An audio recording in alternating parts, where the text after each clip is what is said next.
Too hot for you? Then get out of the living room. I'm Anthony. I'm Damon. I'm David. I'm Kirby. I'm Dr. Kurt's dad. I'm Katie. And I'm Jim. Welcome to issue number 126 of the Crimson Cowl Comic Club podcast. Each and every week, we meet here on our individual screens with our individual backgrounds to talk about comics.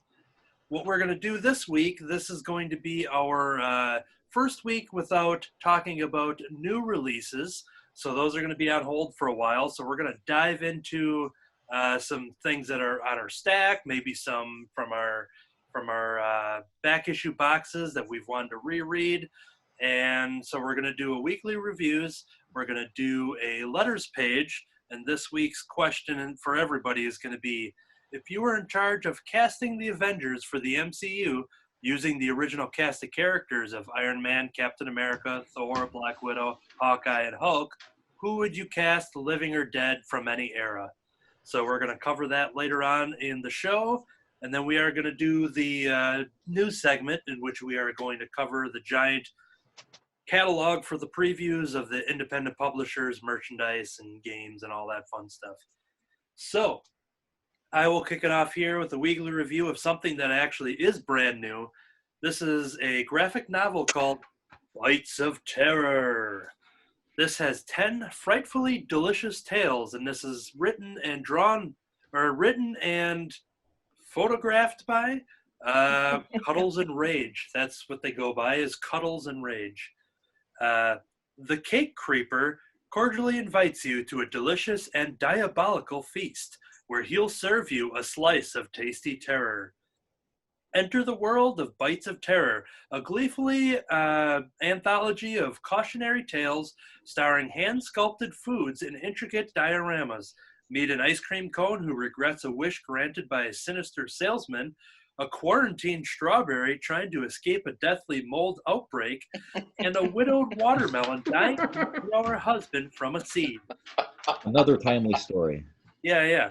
In the tradition of Tales from the Crypt and other classic horror comics, Bites of Terror presents a tasty combo of horror and humor that reflects the human condition. This was recommended to me by some online friends who run the Comic Book Couples Counseling podcast, Brad and Lisa, and they shared this book from their friends, Cuddles and Rage, Bites and Terror.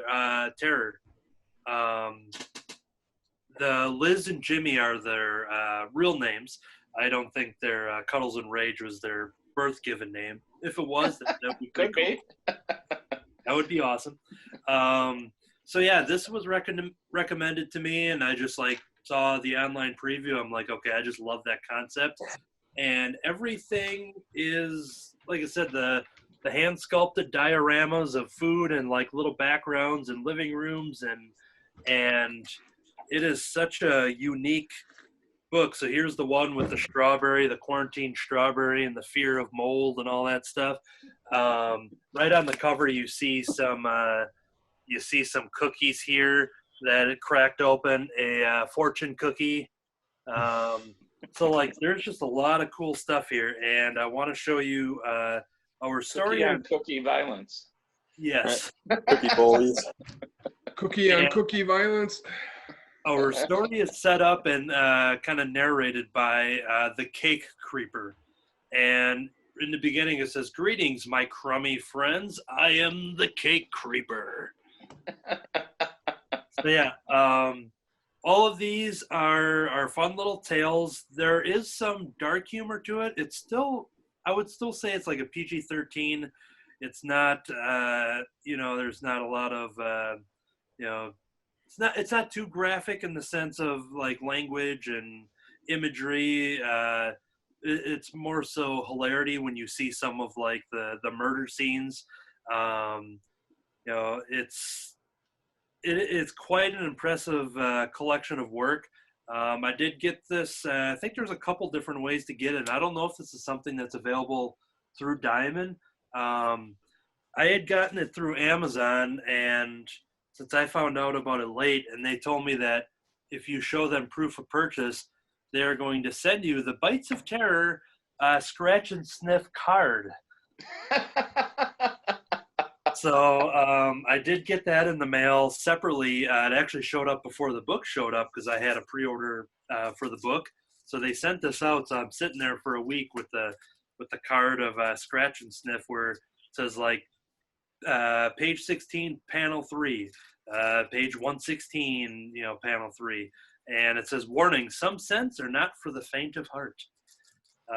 There is one of them that is definitely made me like start gagging and coughing. Like it was a pretty rotten, moldy type of smell. And as I'm trying to open this here, it's a very powerful scent. So when I took it out of the bag, like I had to like keep it away from me while I was reading the book because like it was just so overwhelming. So when I unleash this, beware. Oh yeah, smell it. We want to So see this. just gonna waft that here. So let's all smell page 60, panel 5. I'm gonna scratch that, hold it up there. Guys, yep. Yep, that was the gross one, everybody. So. But yeah, this is a super cool, fun book. It's super creative, and it's a husband and wife duo that created this with the writing and setting up like dioramas and the little sculpts and stuff like that. Yeah, I highly, highly recommend this, and it's such an inspiring piece of work that kind of really shows you like how to make a comic, if without drawing. It has art, but a different, sculpting and photography and stuff like that. So super cool book. It is from Quirk Books, quirkbooks.com. So I assume that's where you could also pick this up. But Bites of Terror, the graphic novel. Damon? Mine's a little bit different. Mine's for mature readers again. But I was such a big fan of this show on Amazon, I decided to give the series a whirl. So I picked up The Boys Omnibus Volume 1. It contains the first 14 issues in the Boys series written by Garth Ennis. There's the whole run comprises 6 of these trade paperback omnibus. And it was a blast. I've never read The Boys. My first introduction to them was the show. My wife's not really that big into comics, and she even loved the show, so I figured I'd give the books a shot because the books are usually better. And come to find out, the stuff that happens in the show, for the most part, isn't even in this omnibus. So it's like a completely different story. So it's not like you're double, you're absorbing the same information twice. It was a lot of fun. In fact, the 7 superheroes are only in this first omnibus for, here and there. And there's a couple of things that were in the show that was in this volume. But for the most part, the boys are dealing with different superheroes and in different parts of the world, and it's not really too involved with the 7. So I was quite happy to see that it's different. Now I'm not sure if as I read, if I get the future volumes, if they'll follow the show more, but I had a blast reading it. There is nudity, there is adult content, so this isn't for kids. One of the coolest things about this book is, and it's hard to explain, but in the TV show you don't really get it, but they have accents. Like Butcher, the main character, he's English. So in the show, he's played by Carl Urban, and he speaks with an English accent. And Huey is in the book from Scotland.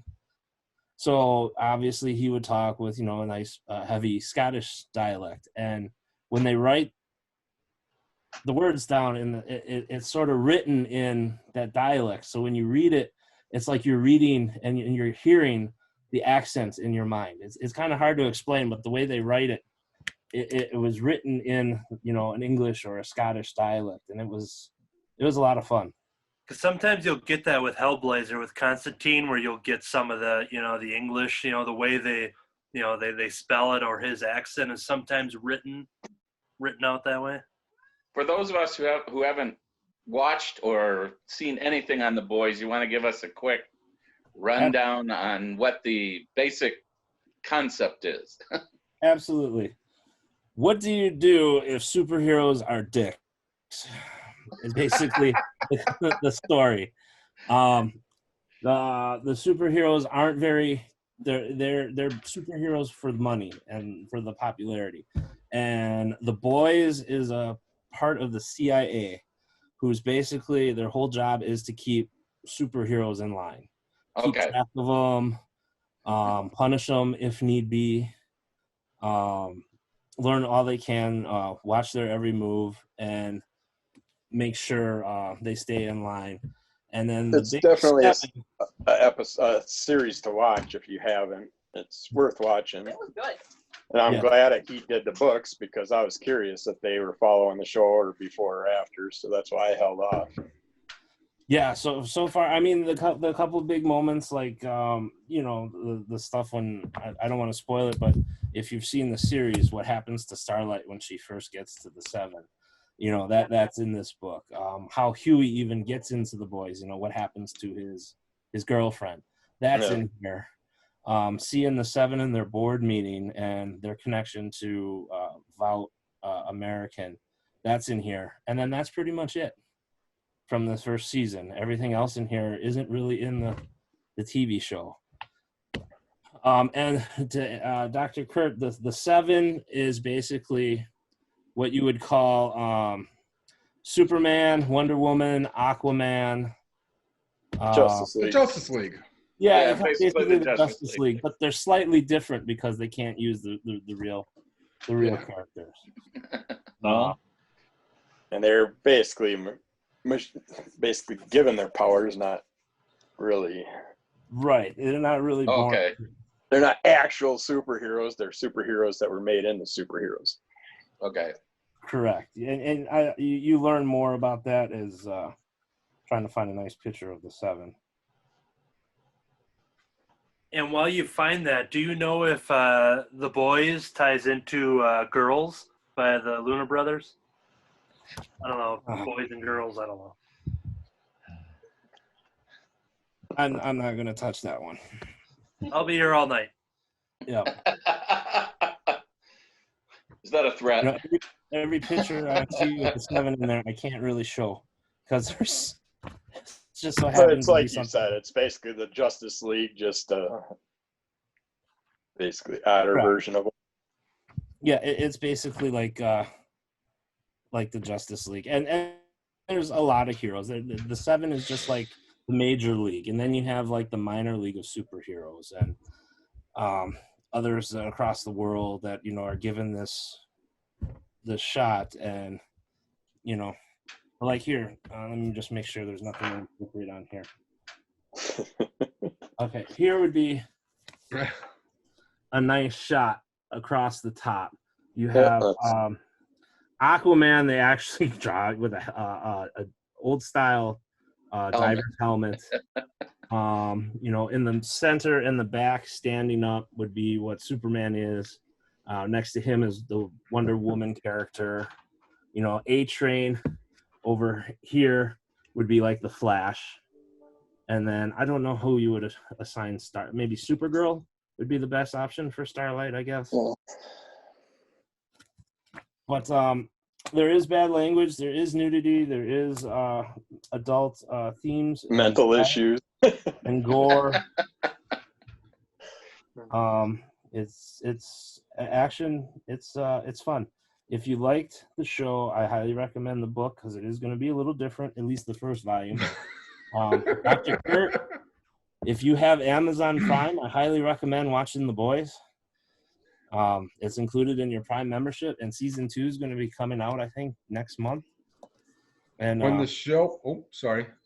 No, I think the season 1 is only like 8 or 10 episodes, and my wife and I binged it in a whole weekend. So When the show was first released, some of the people I follow, like a couple of the women were like, "Oh, we hate this show because of the violence towards women," and they almost gave up on watching it. But by the end of the series, they kind of turned around and they liked it as well. So they resolved that issue. Here's a good picture of what would be the Superman equivalent for the Seven, meeting Starlight, who would be like the Supergirl equivalent. She just joined the Seven. Yeah, cool. But yeah, if you have Amazon Prime and you haven't watched it, I definitely recommend it. It takes a couple episodes to get into it, and then I would definitely recommend the book. Either way, it's a fun, action-packed, alternate take, because you never know. There's no rule that says every superhero has to be a decent person. And a lot of times the fame and and power and that goes to their heads, and they think they can get away with stuff, and you need someone to keep everyone in check. No one's above the law, and that's where the boys come in. Excellent. All right, let's go back in time. David, you're next. Yeah, we'll go back in time to about 86. 86 we'll go.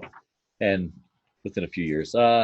So I had recently gone through, started reading a bunch of older comics. Even before we were out of the new comics to read, I decided I wanted to start revisiting some back issues, things that I haven't read for a while. And one of those things that I pulled out was a stack of X Factor, the first volume from the 80s, where it was the original X-Men brought back together right after Jean Grey is brought back. They had to get a little creative on how to bring her back because the things that she did as the Dark Phoenix were unforgivable. And so it was mandated that they could not bring her back, really because there was just no way to come back from killing, all these planets, throughout the universe as Dark Phoenix. So they found the way to do it by saying that, hey, it wasn't actually Jean Grey. Phoenix didn't just take over her, but actually put her in a cocoon in the bottom of the ocean and, took over, so she was just a lookalike, which throughout X-Men history, that is sometimes ignored. A lot more often than not, it's treated like they were in fact the same person. But for the sake of bringing them back, they did it this way. So they come back and they form kind of two teams. They've got this idea to operate as X Factor, this group of people who hunt mutants.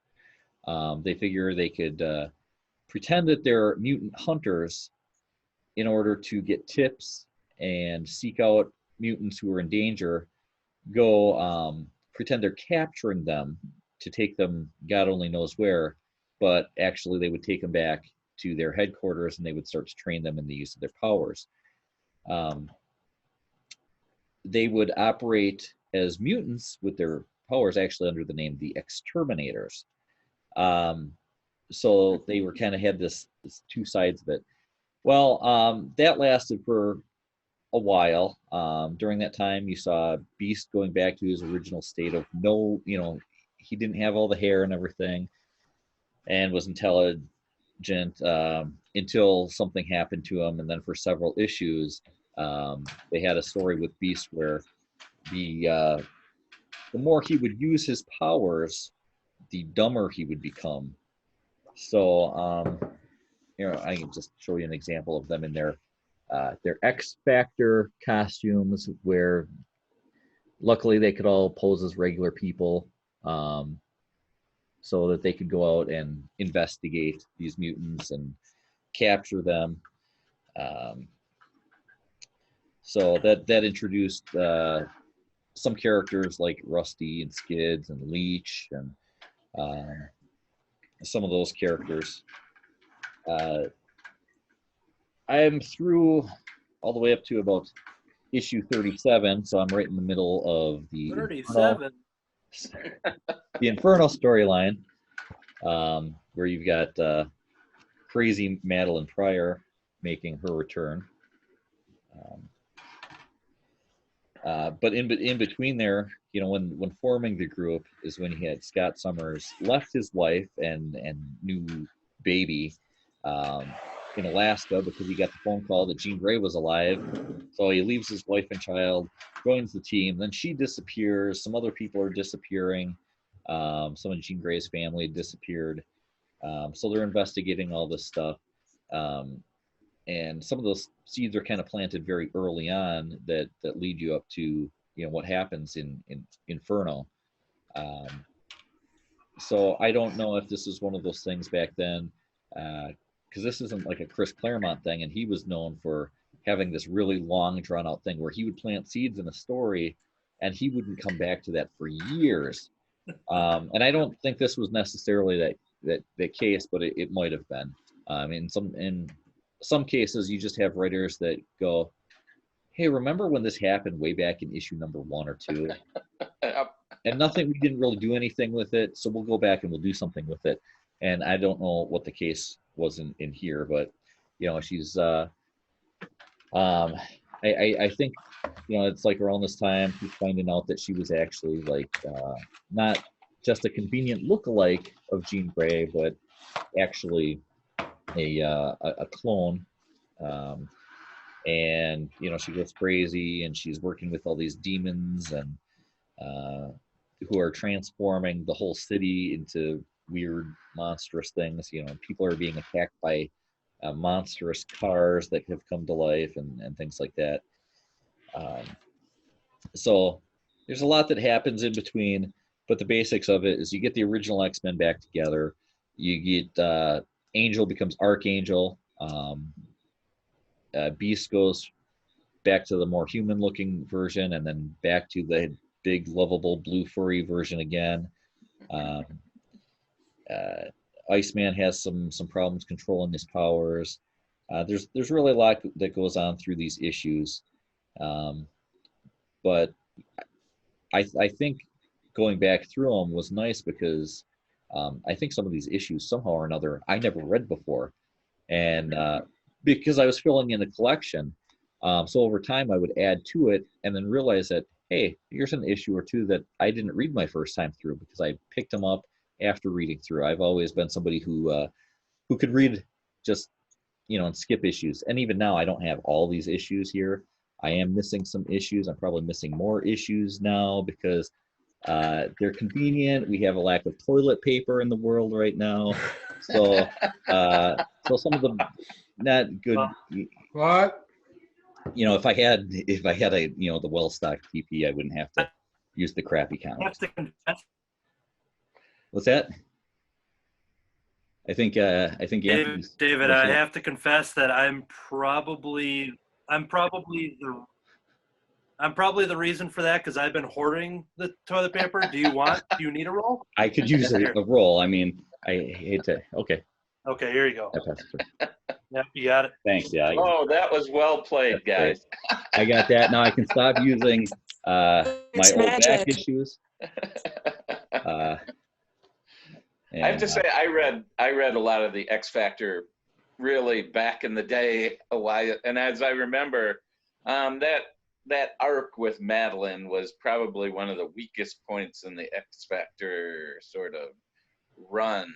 I thought the strongest part was the arc where they were dealing with Apocalypse. I think that was by far the strongest point in the X Factor run in that. Yeah, and you get some of that in there where Apocalypse first shows up and creates his horseman. Angel becomes Death. Right. Initially, he was Death before he took on the name Archangel, but that's when he got the appearance because they had the mutant massacre where he was hung by his wings, and they were badly damaged for several issues. He's lying in the hospital, and he's not gonna make it. He's got gangrene in his wings. He won't let him cut him off, and then eventually they cut him off, and he gets taken by Apocalypse, who gives him back his new wings, that of course are the famous metal ones that can shoot the poison feathers, and he stayed that way for many, many years. I always had a problem with the Madeline thing. It was so drawn out. It took forever for Scott to go, oh, you know what? Maybe I should check on my wife and my kid. It took issues before Scott even confessed to Jean that he was married to her lookalike and all that crazy nonsense. And then Jean instantly hated Madeline, never met her, but hated her.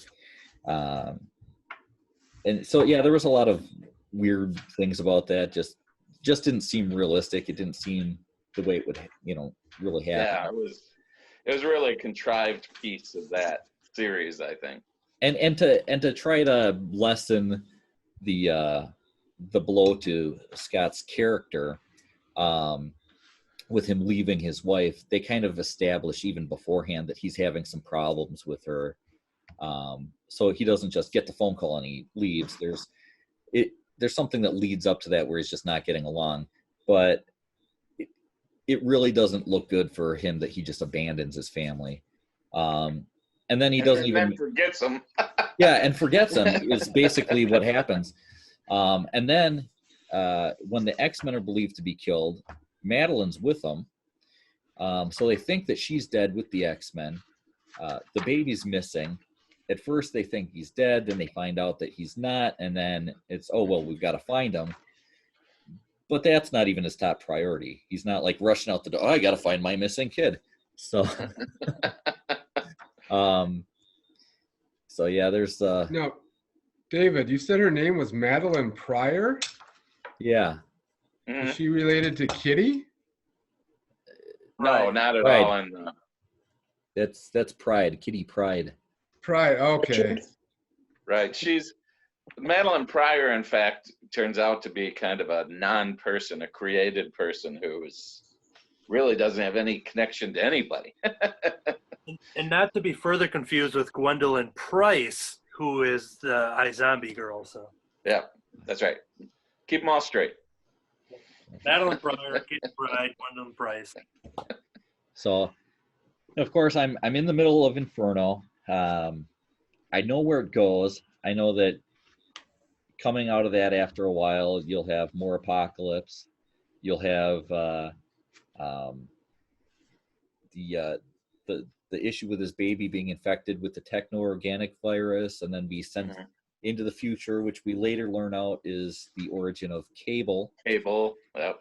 So that I still have to read. That's coming in the future, but it was interesting revisiting this stuff and seeing more of the stories from the original team, because once the all new X-Men are introduced, you get a lot less of them. They pop up here, they pop up there, but it was nice to see them. Even at that time, it was nice to get some more of them, and they weren't as popular. So the X-Men had some problems, which is why they decided to revamp them and bring them back with new characters. But there was still a love that people had for the originals, and still do to this day. So they're always trying to find new ways to kind of recapture that, like bringing the younger versions back into modern times. And later they revamped Jubilee.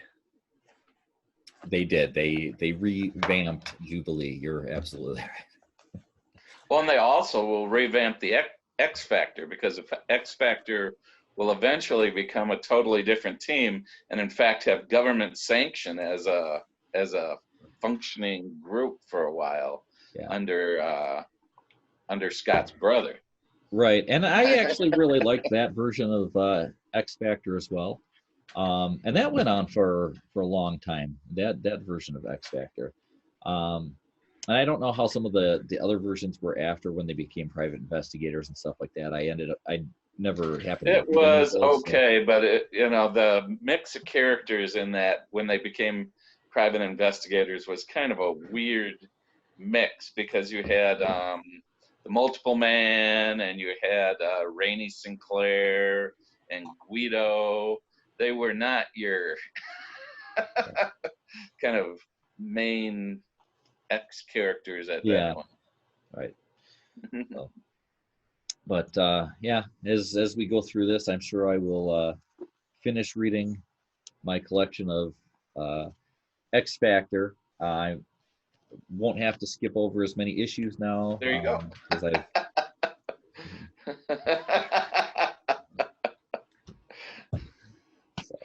All right, we'll move over to Kirby next.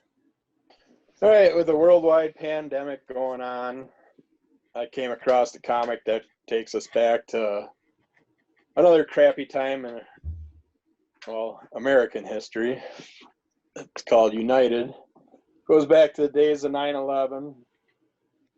And it's got the bad girls from Chaos, Lady Death, Chastity, and Bad Kitty joining up to help out everybody. It's a good come together comic, excellent artwork. It's just the girls come and help out the firemen and the police and first responders and do what they can. And it was a nice story, kind of choked me up a little bit, bringing back memories. And it's got to be kind of hard to write a story like this in times where people don't get to see their loved ones and stuff, and they're telling a story about where you get the good part where they do find their loved ones thanks to super villains, super heroes, whatever you want to call them. But it just brings back a eye-opening part of how people act during these times and what happens. And surprisingly, so far, we're not dealing with a lot of assery right now during these times. And people being idiots, like back in 9/11, we had to deal with all the racial issues and stuff. But yeah, this was a good story. I can't say a fun story. It's just a good reawakening of old memories. How does it read with that? Because I'm familiar of hearing those characters, but if anybody went into it just with the premise of having a 9/11 reaction, how does it read for any viewers? It's an easy read for anybody that didn't deal with any of the Chaos characters at all. It doesn't really overly explain Lady Death and stuff like that. I mean, it's like one police officer notices the Bad Kitty helping someone out and stuff, and he's like, there's a warrant out for her arrest, and the other officer's like, she's not here right now, that's someone else. It's like this is a time where they're helping everybody out and they're doing what they should do, and that's why it makes it a more feel-good version of Bad Times. Yeah, and in a way it might be a good first impression on the characters, just because the main focus obviously is the 9/11 reaction, so that stay away from the whole evil part of them and just makes them look like humans.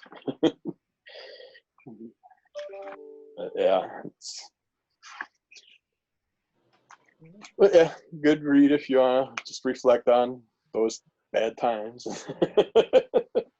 All right, we're going to move over to Dr. Kurtstad with our next pick. Yes, I ran across this. Basically, I was going back, now that we're not getting new comics, I was going back and looking at the ones I hadn't read because I was too far behind to catch up on them. And I ran across Blackwood, The Morning After, morning spelled Mourning,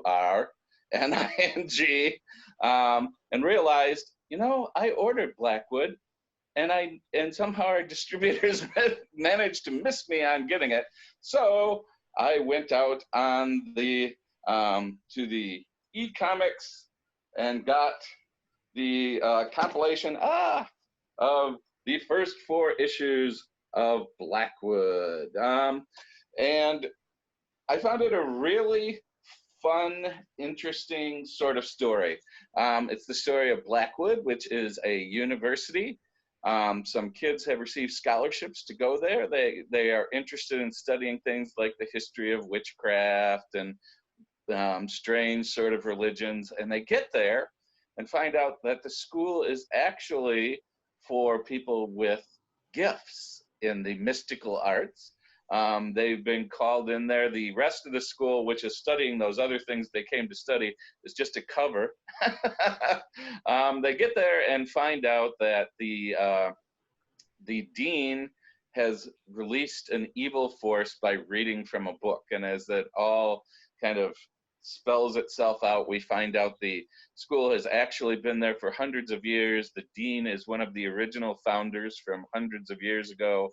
His name is actually Blackwood, though he's going by Dean Colby.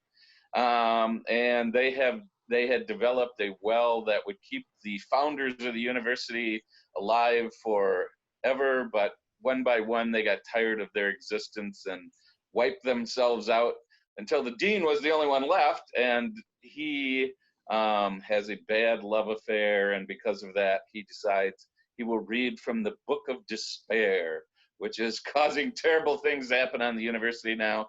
And the new students are caught up in a curse that was meant for the acting dean after the first dean disappears, that ties them forever to the fate of the university.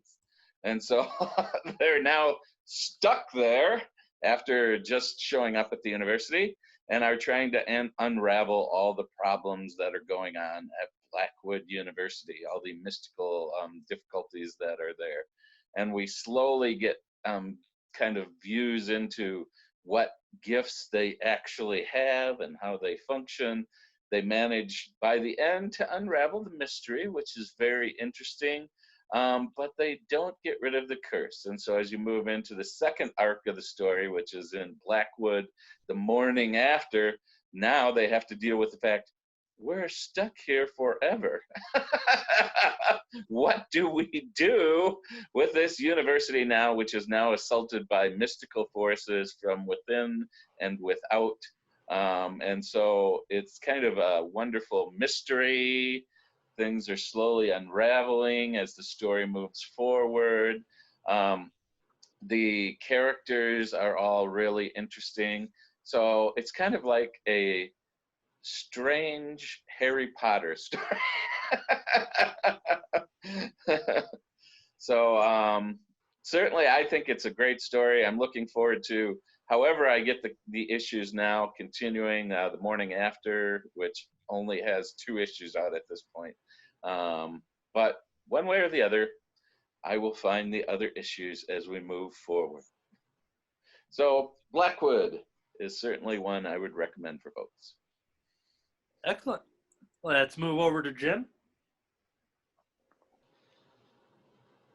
Okay. I have Green Arrow Quiver. This is a book written by Kevin Smith. It was, there you go. There he is, Kevin. The fat man himself. But art by Phil Hester and color by Andre Parks. This is a story written in 2001, I believe, and it deals with the return of Oliver Queen, who has been dead for about 5-ish years, I think, at this time. And Connor Hawke, his son, has been the Green Arrow for a while. Green Arrow, Ollie is now back to his old form back in Star City, and he's got a new patron because he's lost all his money. And he starts doing the Green Arrow thing back in Star City, where before he died, he was in Seattle. All of a sudden, Batman notices that he's there, and then some other people notice that there's a Green Arrow character back in Star City. So they start to investigate and wonder what's going on. And it turns out that Green Lantern, Hal Jordan, and this is Hal Jordan when he has been done with being Parallax, and now he is actually taken over the role of the Spectre as well. He has used the great powers he's been given to reincarnate Oliver Queen into a younger form when it was in their heyday when it was Green Arrow and Green Lantern out traveling America and fighting crime, and even traveling the galaxy and fighting crime. So he's a much younger Green Arrow than he was before he died. And he does not have the memories of everything that happened that his friends recall. So he's taken to the watchtower on the moon, and he's going, what's going on? Why don't you guys remember? Why don't I remember all this? And we find out there's a lot of mystical things going on as far as how and why he was reincarnated, as he is now empty of his soul. And we find out where his soul is and how his soul gets rejoined. And so why we had been used to having a much older Green Lantern character, now he's back to his prime again, a younger version, and how that comes about. And in addition to having that, there is a very kind of spooky, mystical, demonic story going on in the background. So Cool. and then also, happy birthday, Damon. Yeah. Oh, Wow. Happy birthday. I didn't know it was his birthday. Damon? I couldn't tell if it was in May or if it was in April, since it was May the 4th. yeah, we're all getting older. Tomorrow. Yeah, little by little. All right. Next book up on the list here is Life of Archie, Death of Archie. Read by the Amish. The unthinkable happens in Riverdale as everyone's favorite redhead makes the ultimate sacrifice to save a friend, living out his final moments as a shining example of heroism. What this does, this is taking a separate story. Well, I haven't read much of Life with Archie, which is its own kind of spawned its own kind of universe where I talked about the 10th anniversary of Archie marrying Betty and Archie marrying Veronica, and those tales being told in two separate universes in the same issue. And this is kind of going off of that, but what's really cool, the way this is written, is that the whole time you actually don't know in this universe who Archie married.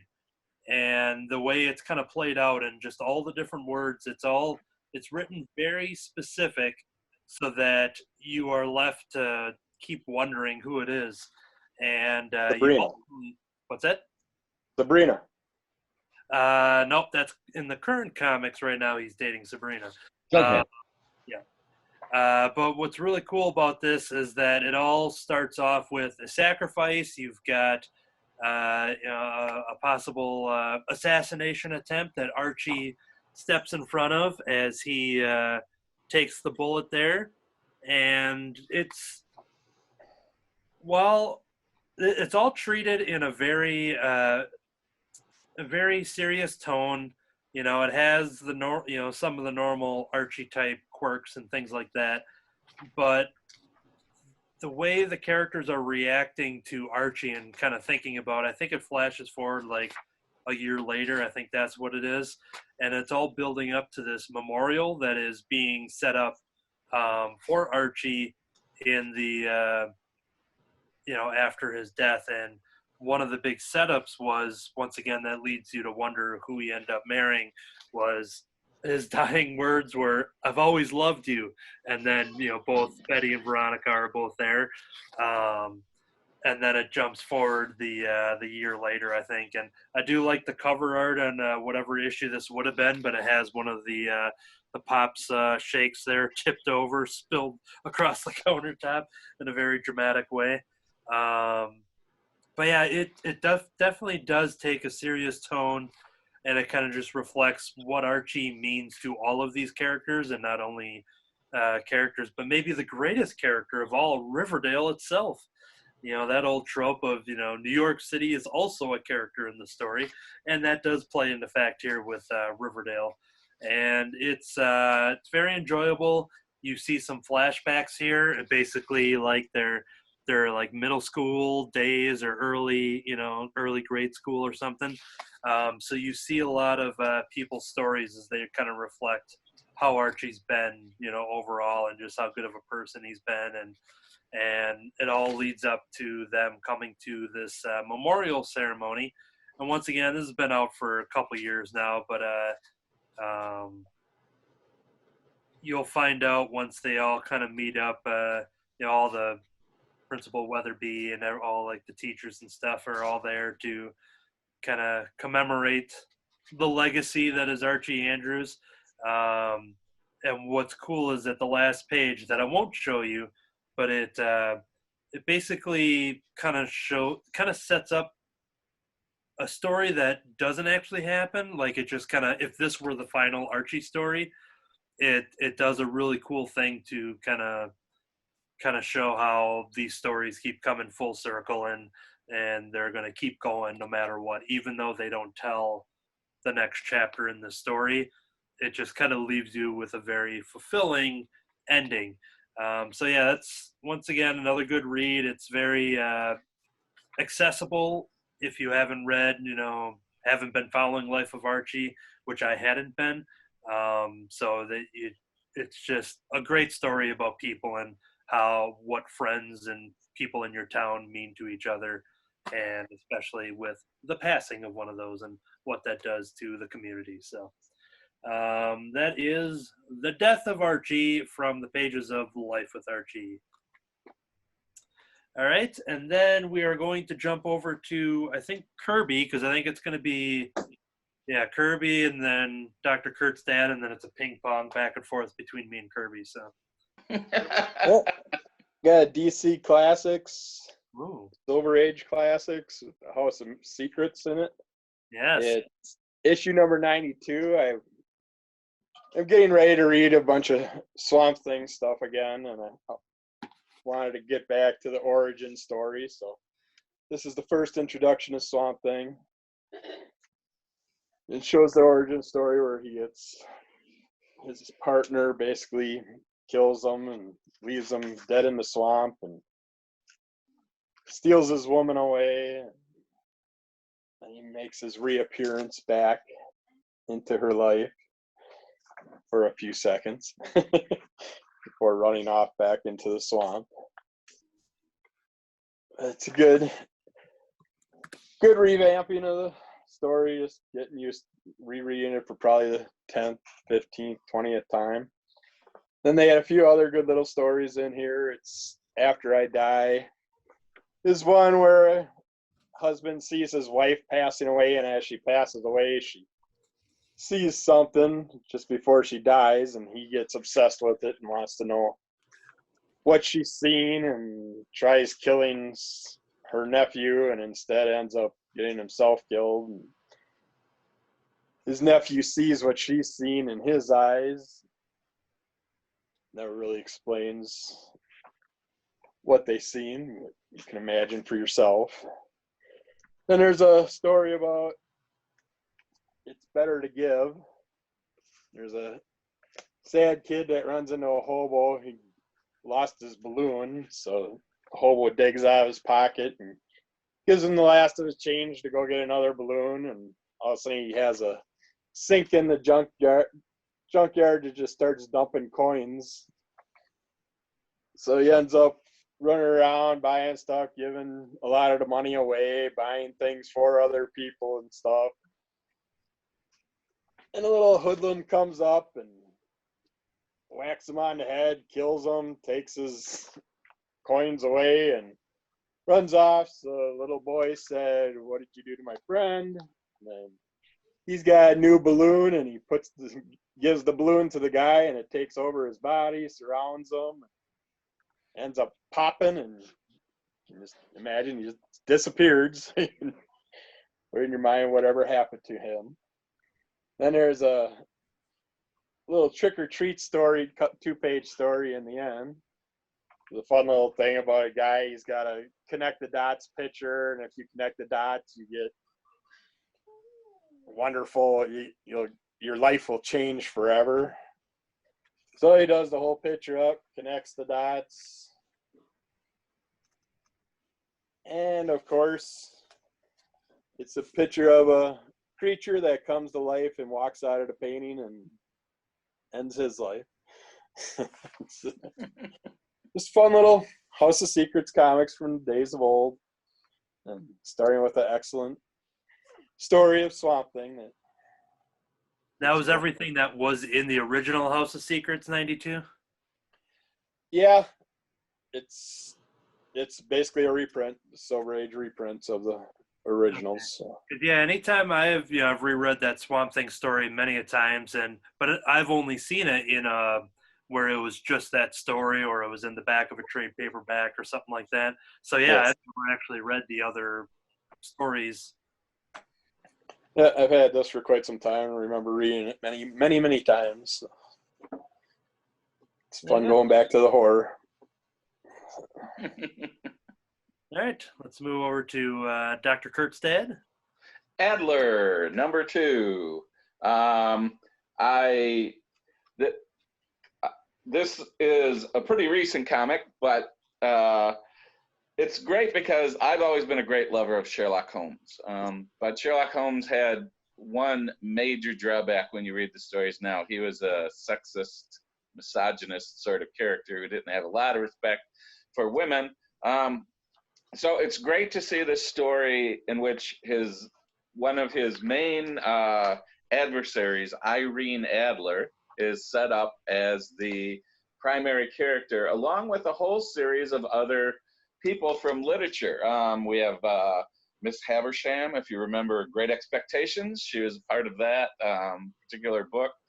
Jane Eyre, Little Orphan Annie are all part of the storyline in which Irene Adler is unraveling a mystery, sort of a Sherlockian sort of mystery, in which everybody is after some papers from Madame Curie that can be used to overthrow governments. And so a bunch of powers within London are all after these papers, and Irene Adler is quickly tracking them down, tracking down the place of the papers. A Little Orphan Annie happens to be the messenger who Madame Curie sends to Irene Adler to put her onto the case.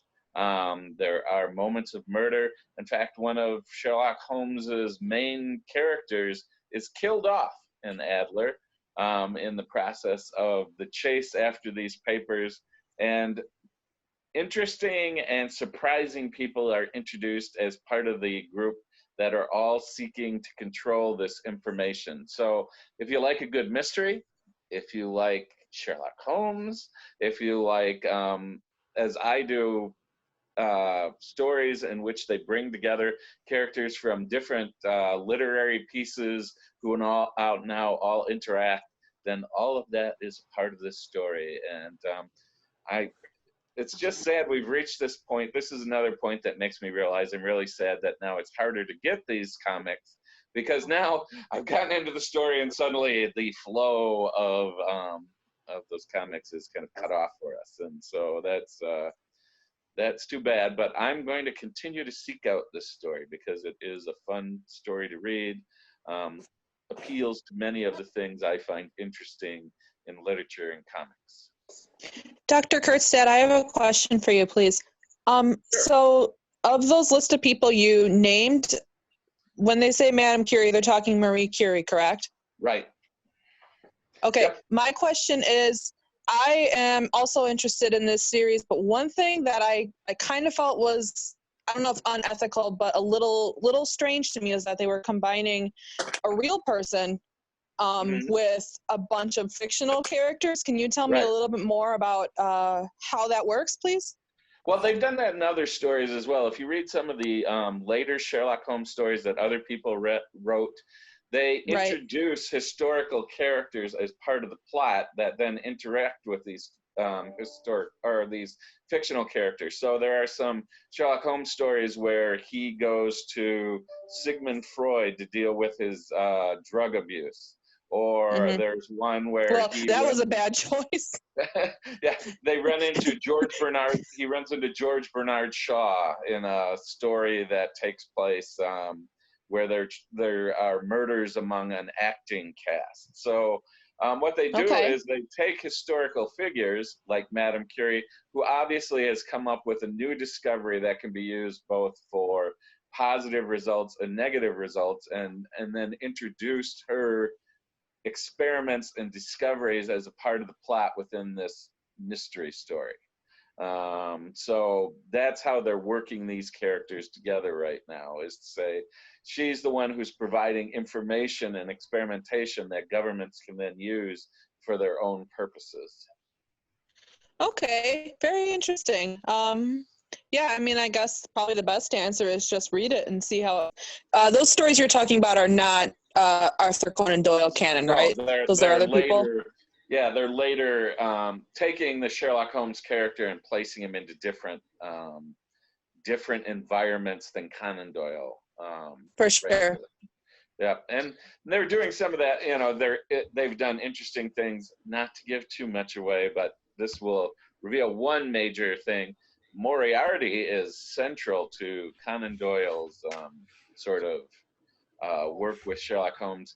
He gets killed in this comic, so and that's one of the murders that Irene Adler now is trying to unravel what happened with Professor Moriarty. So interesting. Does Sherlock himself show up? Because in the original story, really? Okay, cool. Because at the end of the original story, Irene bests Sherlock at his own game, and she is one of the few women that he comes to have like genuine respect for. That's interesting. It'll be cool to see if he comes in. Yeah, they hinted kind of in the first issue. They made a reference to Sherlock Holmes, but he has not appeared in the issues so far. Interesting. Well, very cool. It's good to hear updates about this story. Awesome. Yep. Thank you very much for answering my questions. No problem. Okay, sounds good. I'm going to move over to my next pick, which is from, I think it's from Boom. Let me see, it's the Kaboom line. This is All My Friends Are Ghosts. Ooh. And here we have the special effects again. Spooky. Okay, enough of that. So yeah, this is a new graphic novel that I was excited to pick up. Effie feels like a ghost, misunderstood by her classmates and teachers. It's like she just doesn't belong. One day, feeling frustrated and lost, Effie wanders into the woods and discovers something spectacular, a school for ghosts. While she learns all about the amazing things that ghosts can do, like possession, poltergeisting, demon magic, and more, Effie and her new spirited friends take on the challenge of tracking down and freeing a lost soul. But it'll take much more than ghostly powers to succeed. This is a super fun story, super all ages fun.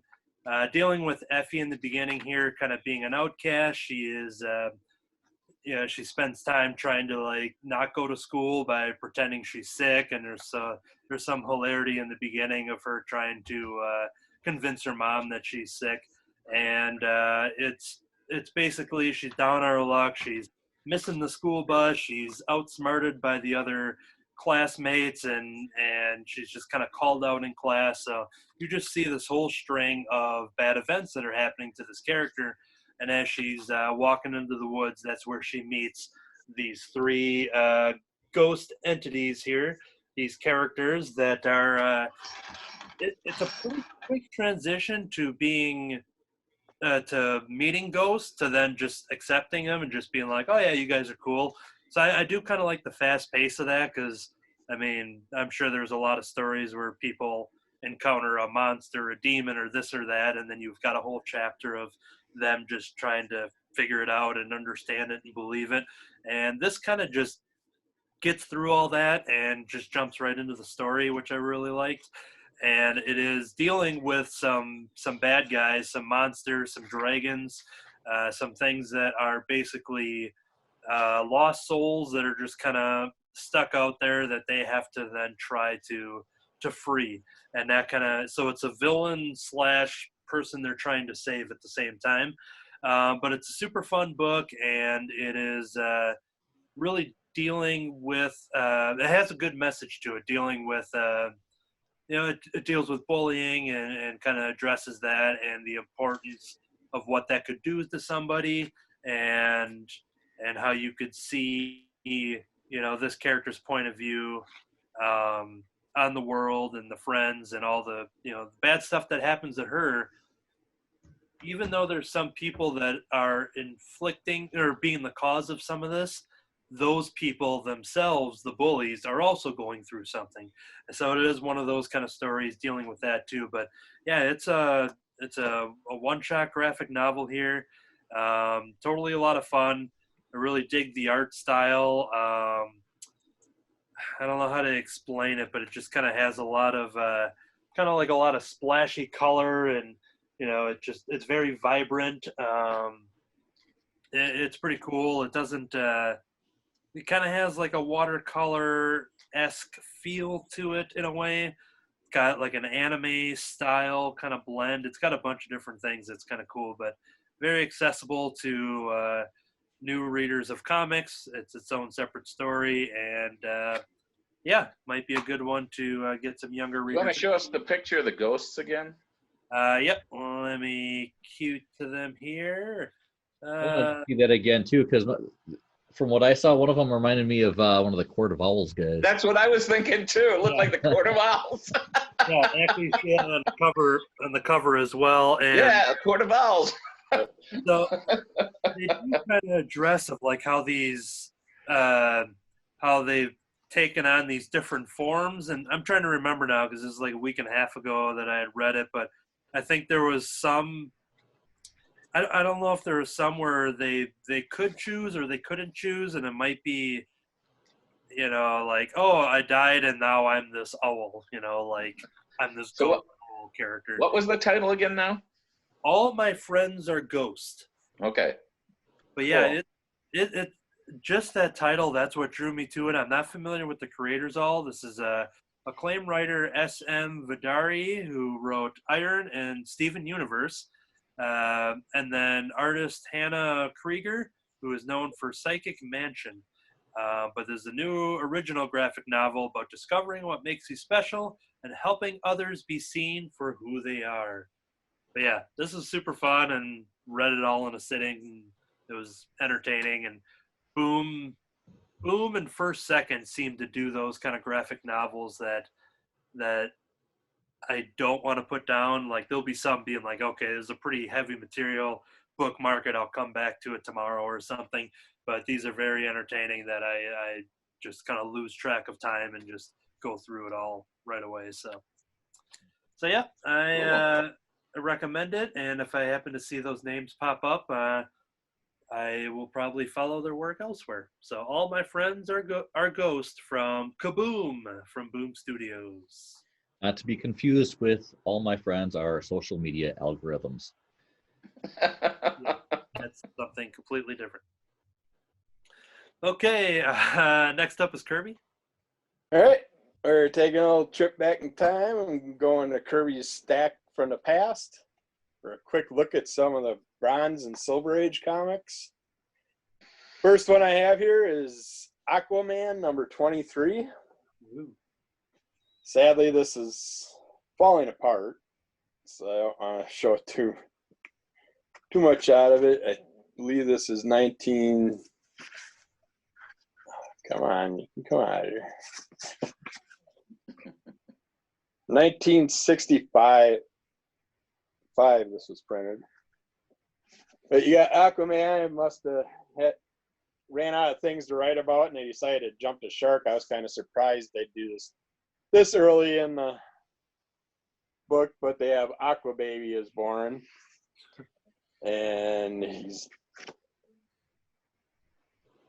the son of the Aquaman and would basically be a king's son, but they get kicked out of their home because the baby's a little shit, and as you can see on the cover, just starts actually on the first page just starts destroying the whole city, and has some type of unknown powers where whenever he thinks or does something and raises hands, it just destroys everything around him. So it's was a fun little story to go back in time on. And I do have the center page is busted loose, and I believe I'm missing a page that should have been before it. So there's one panel that I didn't really get anything from, but there should have been 3 pages of advertising and 1 page of something on it. So in the days of old, they had so much advertising that they would tell you we'll be back in 3 pages or 2 pages. Right. So you flip through, you look over the sea monkeys and the X-ray specs, and get back to the story. Yep. With that Aquaman issue, do you have other issues in that run, or is that like a random from the pile or That's something? just one I found somewhere. I believe it was like in a bag full of old comics at like Cedarburg Flea Market that I picked up many years ago. And it's just, I'd like to have more. I'd like to know why they went to the baby only 23 episodes in. It's like I would have figured Aquaman would have went off, the Justice League, all that stuff, and then settled down and had a kid. But apparently, I wonder if that's who eventually becomes Aqualad. Yeah, they do. Somewhere in here, I did hear something about Aqualad, I thought. But yeah, and then I go back to 1973 to Shazam, the original Captain Marvel, #4. And in this episode, he runs into a character that can kind of see what he's trying to find the character in here, but he can see when they go past mirrors and stuff, he notices that the kid is Shazam, and that's the character there that ends up hanging out with them, and they go around, and he has the power to see into the future, and Shazam, he knows who Shazam is and works with Shazam, and they hunt the bad guys down, and he uses his powers of seeing in the future to help Shazam get ahead of things. And it's a fun little comic of the days of old. I just like looking back, see if they still hold up today as they used to. And with the group here, since we have so many people, I know I could never do this, but Shazam, each letter is made up of a different god and gives them the different powers. Do anybody offhand know all the different ones? Let's see, the wisdom of Solomon, the Yep. strength of Hercules, the speed of, or no, wait, it's one of them is Atlas. Yeah. Yep. The courage of Atlas or something like that. Stamina. Stamina of Atlas, the wisdom or the something of Zeus. Power Power of Zeus. Mercury is the last one, speed of Mercury. Yep. And the other one is Achilles, isn't it? Yep. The weakness of Achilles. Yeah, that was nice. I never seen that before in a Shazam comic, but all the old ones, they have that right away on the first page. And it was only 20 cents. That's really... Yeah. I noticed that right away. I remember when comics were... And then the other one I went to was Shazam #6 I had. So I checked out that one also. And kind of like a little photographic cover with real people. And I do love how it has right on the cover, the original Captain Marvel. Yep, the original Captain Marvel. This one had a fun story about a professor that decided to invent a machine to take everything on Earth and increase its size, but keep the people small. So that way we wouldn't overpopulate the Earth and it would make things better, but he didn't realize that when he did it, as soon as you did it, you'd have people in cars and stuff like that, or the vehicles would shrink, they'd fall out of the cars, they'd be talking on the telephone, all of a sudden the telephone's giant size falling on you, and you're just this tiny little thing on the ground. So I can't remember pictures right off that. But Actually, I got that. Oh, I can't get that one. All right, but then the next one's called Holy Moly. It's a little old lady is vacuuming a house and she touches an object that a guy's working on, and it ends up giving her unlimited energy. So she's got this super powered energy, and anything that touches her gets the energy from her. So she's going crazy vacuuming the house, and then Shazam touches her, and all of a sudden he gets super powered, takes over, starts vacuuming and everything, and then they work out a thing to, well, if there's this one city that needs power and their generators are out, and they sit there and take the lady to help recharge the city, but she doesn't want to fly because Shazam was going to fly her. She says she'll only go by rail. So he has to put her in a train car and then use his super speed to fly her and get her there in time so she can save the city. And then you get a little story in here with the whole gang. The Marvel family is all in this story. And that's where I goofed up. That's the professor that wants to increase the size of the city. And here you can see like the little people with the car and stuff. They shrunk down, and cars running everybody over. They're falling out of their vehicles and stuff. Got the lady on the telephone. She just falls off the counter when she shrinks, and the phone falls down on her. Yeah, these are real fun stories to go back in time on, and this one I believe was 1973. So. But yeah, good old Bronze Age comics. Can't go wrong. They definitely hold up still today. Cool. Go back in time, kids. Yep.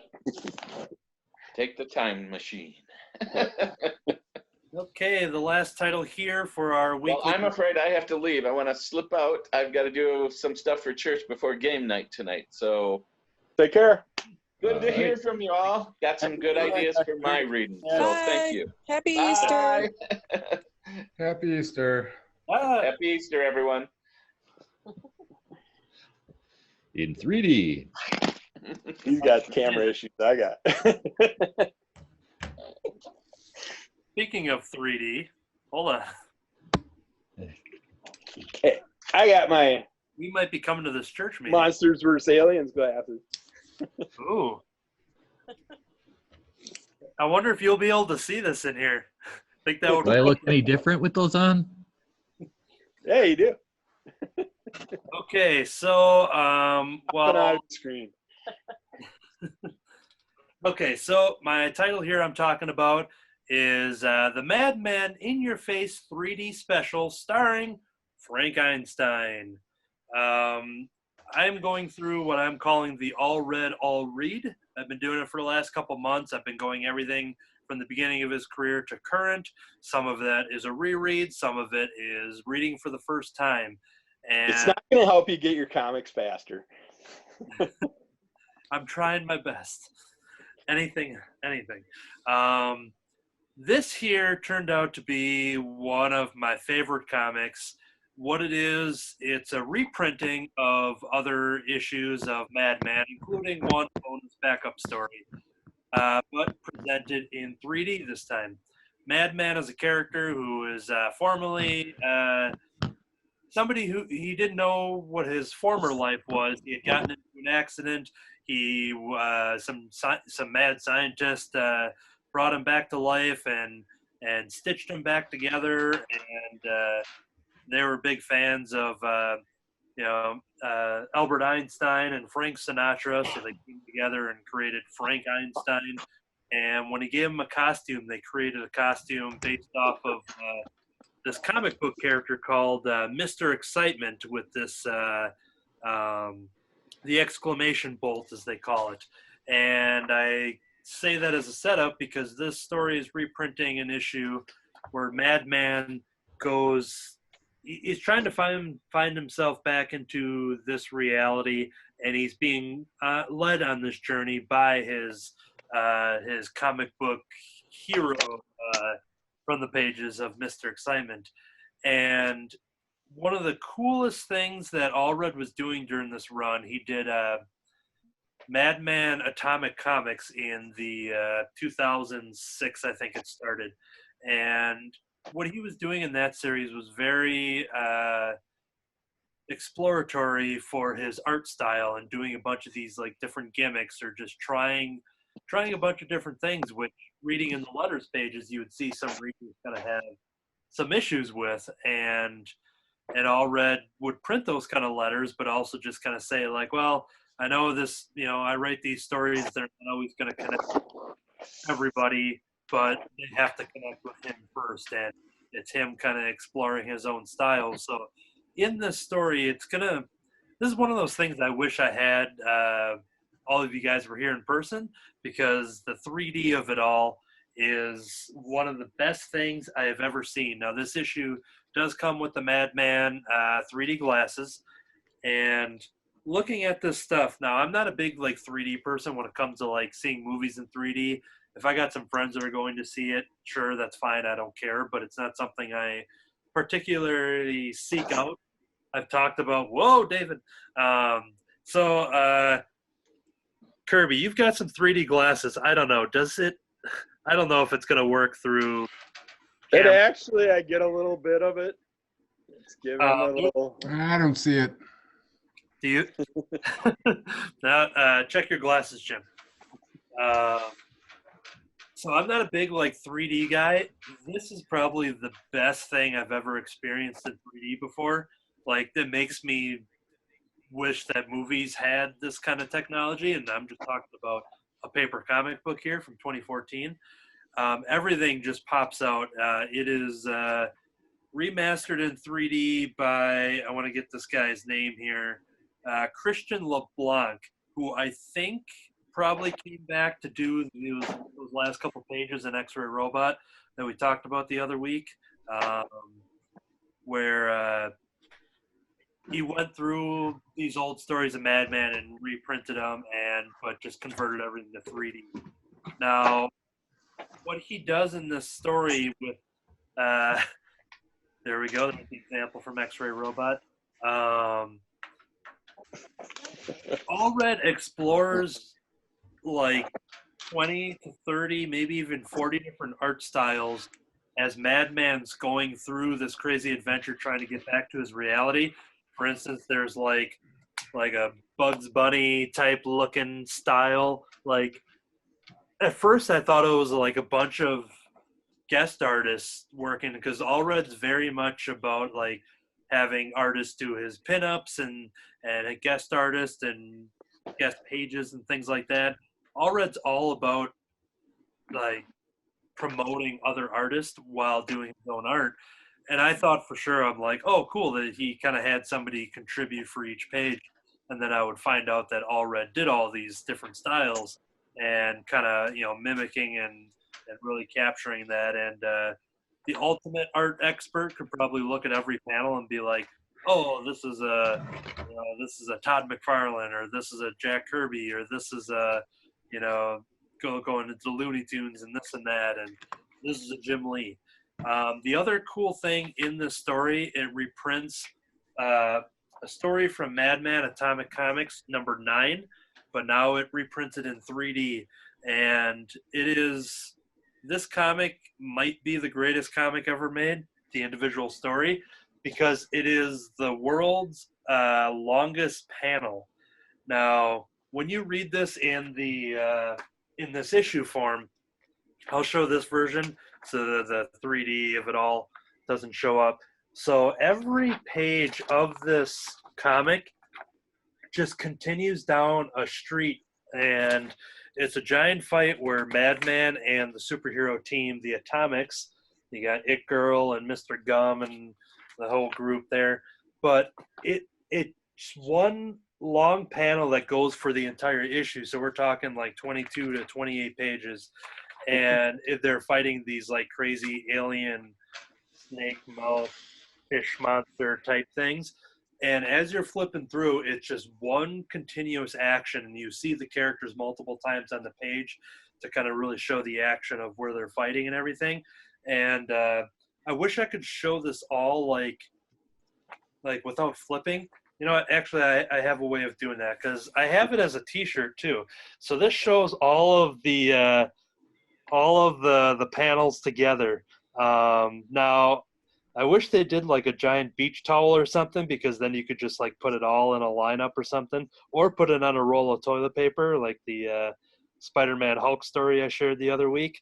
But there is a link that I'll share in our comic club group that he put it online digitally, and you can see it as one long image. And I think that's the only way that you would be able to see it in that form, because here it is page by page, or it's on like a poster or a shirt or something like that. But it is one of the most like unique ways, and he's, like I said, during the Madman Atomic Comics, he's just testing with a bunch of different ways to tell stories. And then there's an original story at the end of the 3D book. But then what's really cool is that, talking about supporting other artists, he has a bunch of pinups that are also converted to 3D. So all the different artists that have contributed over the decades for Madman. And like I said, Jim Lee, Jack Kirby did one. There's so many people that have done it. So here's one with Madman and his trusty yo-yo that he usually uses to throw at people. So that's presented in 3D. This is just an amazing piece of work just for the 3D alone. How new is this? What's it? How new is this? 2014. And if you were looking for a copy, I might have to buy a couple extra, because on the very back, he has a cutout cube.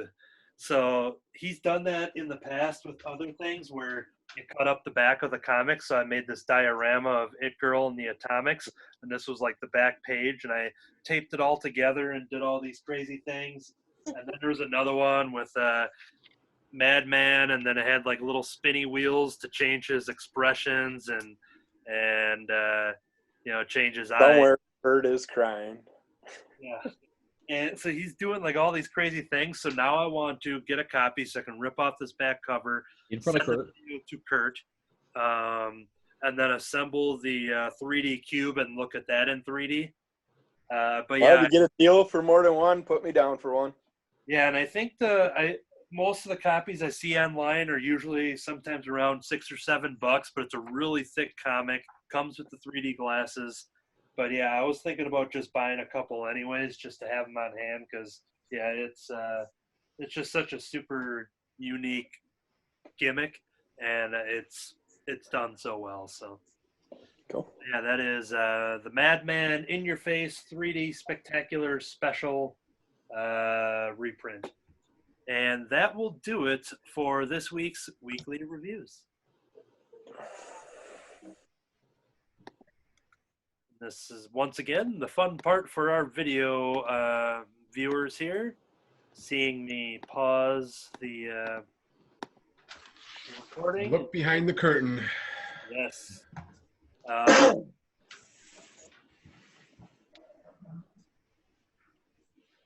Ironically enough, a buddy of mine just sent me some Madman art that his friend did. So Yeah, I just pulled out some of my Madman comics. I'm getting ready to read some, but I don't have that one. cool. I'm excited. You got them right there. I'm trying to get back to the Zoom window. No, I got them upstairs. Okay. Yeah, you'll have to let me know which ones you're reading when you do and stuff. So. Yep. Let's see here. Get back to the feed. Okay, we're on to the letters page.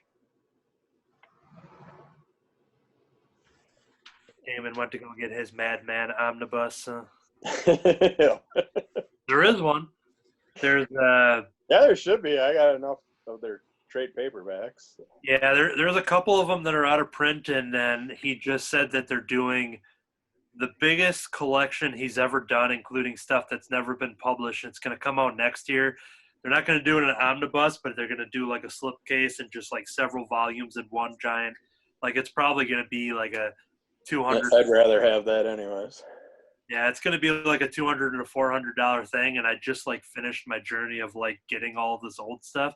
But I'm like, yeah, I'm probably going to have to get that too because it's going to include, and this is the bonus material for the YouTube viewers.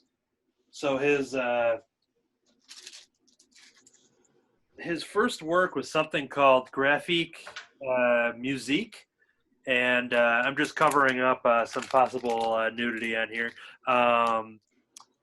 But this is like one of his first things that like eventually led to like Frank, like it eventually led to building his world of Madman and Frank Einstein. But this book is like a 3-issue series that is very hard to get. And I got like a really good deal on eBay, but the other 2 issues are like 80 or over $100. But he's going to reprint those for the first time in color in that giant set next year. So that's what intrigues me to pick that up.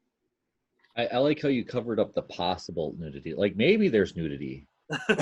Possible there's nudity. Where could it be?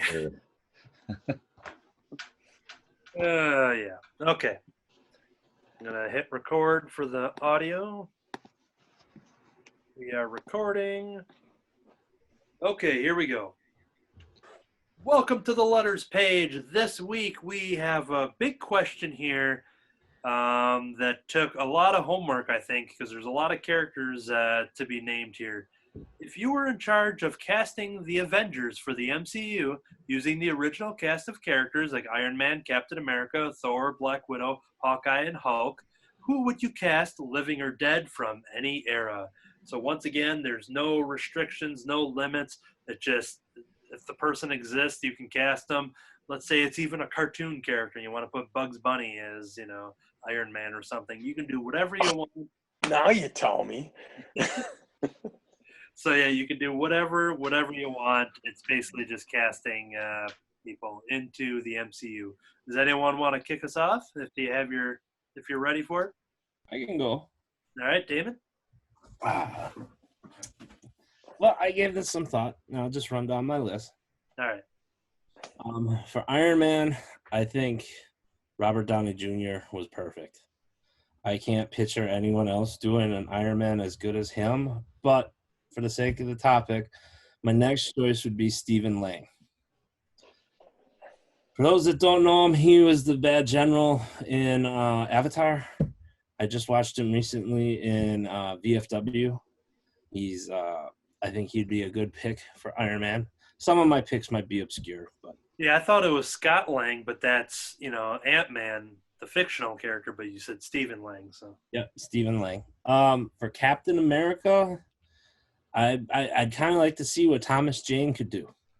For those that don't know, Thomas Jane actually played the Punisher in the first movie with John Travolta, and he might be a good pick for Captain America. For Thor, and for all our listeners, whenever Thomas Jane or the Punisher are named, you may, if you listen closely, you might be able to hear Eric just kind of yelp. Yep, there he was. Yep.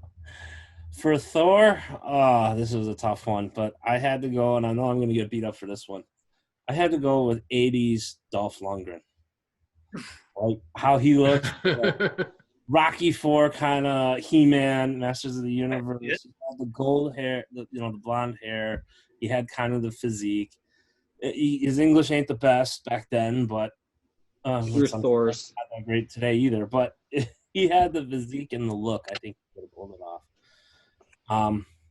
For Black Widow, I had to go with someone like I enjoyed watching when I was young and who I'd want to see in a tight black, outfit. And I went with 2 women that I thought were really good actors and looked great in their prime. My first choice would be Elizabeth Shue. You can remember her from the heyday. She was like in Adventures of Babysitting. Where Thor was in as well. Vincent D'Onofrio. Yeah. She was in Cocktail with Tom Cruise, The Saint with Val Kilmer, Hollow Man with Kevin Bacon. Second Back to the Future? Yes. Recast. In part 2 and 3. Yeah. Because the original wasn't available. And then, and if she wasn't available, this is going way back, but and my father, even, this was his heartthrob when he was young, but Sophia Loren. I feel she had that look, and she could be a good Black Widow back in her day. For Hawkeye, I wanted to try and go with someone young and cocky, and I'm not familiar. I know I'm going to butcher his last name. I don't know how to pronounce it, but I went with Jason Gedrick. For those that don't know, he was in Iron Eagle. He was also in The Last Don. what was the other big movie? I don't. Look him up. But his biggest movie, I think, was Iron Eagle, where he put in Louis Gossett Jr. For the fighter planes. And then for the Hulk, I wanted to switch it up. I wanted someone that was kind of more cocky in the role of Bruce Banner. And he only made 2 movies that I've seen, and I wish he would have made more. I would love to see, as the Bruce Banner side of Hulk, Rowdy Roddy Piper as a Bruce Banner. Loved him in They Live, and I loved him in Hell Comes to Frogtown. I think he'd be fun as a Bruce Banner. And then for when you actually make him mad and he becomes the mean green machine, I'd want to steer away from the CGI and go back to like what they did with Lou Ferrigno for the TV show. And I'd like to see The Rock all painted up in green and doing his physique. Because of all the actors I could think of, The Rock is today, the way he looks today, he's got the mass. I mean, he's built. He could pull off a non-CGI version of the Hulk. And I like a wrestler being transformed into a different wrestler.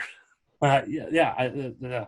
So those are what my picks would be for the cast of the Avengers. And you know who else real life has a physique and everything and could pull off doing the Hulk is Lou Ferrigno. Because believe it or not, he looks as good now as he did when he was doing it. So. Well, David, if you want to go with your picks. Oh, and then Red Brown as Captain America, and then no. Yeah, we'll just bring back all the old actors that portrayed them in early versions. I'd have to put a lot of thought into it, and I haven't had the time to do that. Actually, I just saw the post on this a little bit earlier and was doing some filmmaking of my own, so I haven't had the chance to put any thought into this. So I don't know. I'm going to have to pass this week. You got something there, Jim? I do. I've been looking at some old movies, so I kind of went with some really classic actors for a lot of these. And I picked Steve McQueen for Captain America. Ooh, good one. And then for Tony Stark, especially as Tony Stark, not necessarily Iron Man, because that's the suit, but Errol Flynn. Now, a lot of people would think Errol Flynn, he was Robin Hood, that'd be a good Hawkeye, but no, I think I like him for that better. Let's not typecast him. For Hawkeye, I went with Kirk Russell. And then for the Black Widow, Maureen O'Hara. Red-haired actress from John Wayne, she's in a lot of John Wayne movies.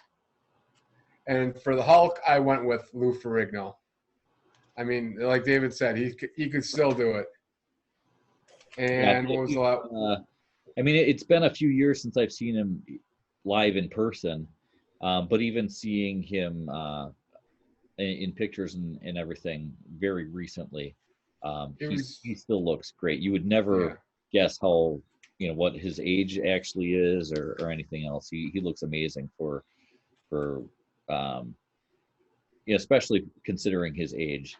But in some physically, he looks he almost looks better now than when he actually did play the Hulk. And then for Thor, That one I was having going, with the really old actors. I had trouble finding somebody that I thought would fit well. But a little bit more recent would be Kenneth Branagh. Ooh, interesting. Yeah, especially as the character, not necessarily the body, but He's a real good character actor, full of drama. He could bring a lot of yeah. drama. Yep. Emotion to the character. Okay. Kirby? Actually, All right, this real quick, I actually didn't wanted take to me ask, long at all. based ahead. based on Jim's picks of some really classic actors, has anybody seen? I've seen a couple versions of them done where somebody's gone through and actually made like movie posters of some of the MCU featuring some of those golden age of Hollywood actors. I don't know if any of you have seen them. DiCaprio, and he was thrown into one, like. But yeah, they've done a lot of those, kind of recasting Doctor Strange and Captain America, Ant-Man and the Wasp, Scarlet Witch. And Black Widow. so somebody actually has gone and done these movie posters with classic characters Doing that. or classic actors and actresses. All right, Kirby? All right. Like I said, this didn't take me long at all. I came up with it pretty quick. The obvious ones just pop in your head, like Vern Troyer, Brad Williams, Peter Dinklage, Warwick Davis. But no, I actually went to an actual era and went back to the Attitude Era. For Iron Man, I had Razor Ramon. Captain America, Shawn Michaels. Thor, Triple H. Black Widow, China. Hawkeye, played by X-Pac. And Hulk, played by Kevin Nash, Diesel. Your list is great, but I would have to put Lita in as Black Widow over China. She wasn't part of the Attitude Era.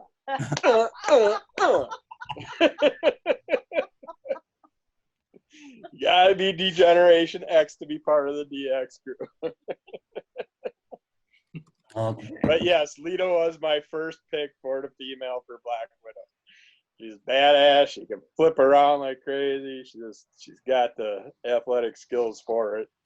China doesn't really fit the character structure, but I wanted to keep it to one era, one group. So. All right, Katie, do you have a selection at all? I do. So this one was a little harder for me.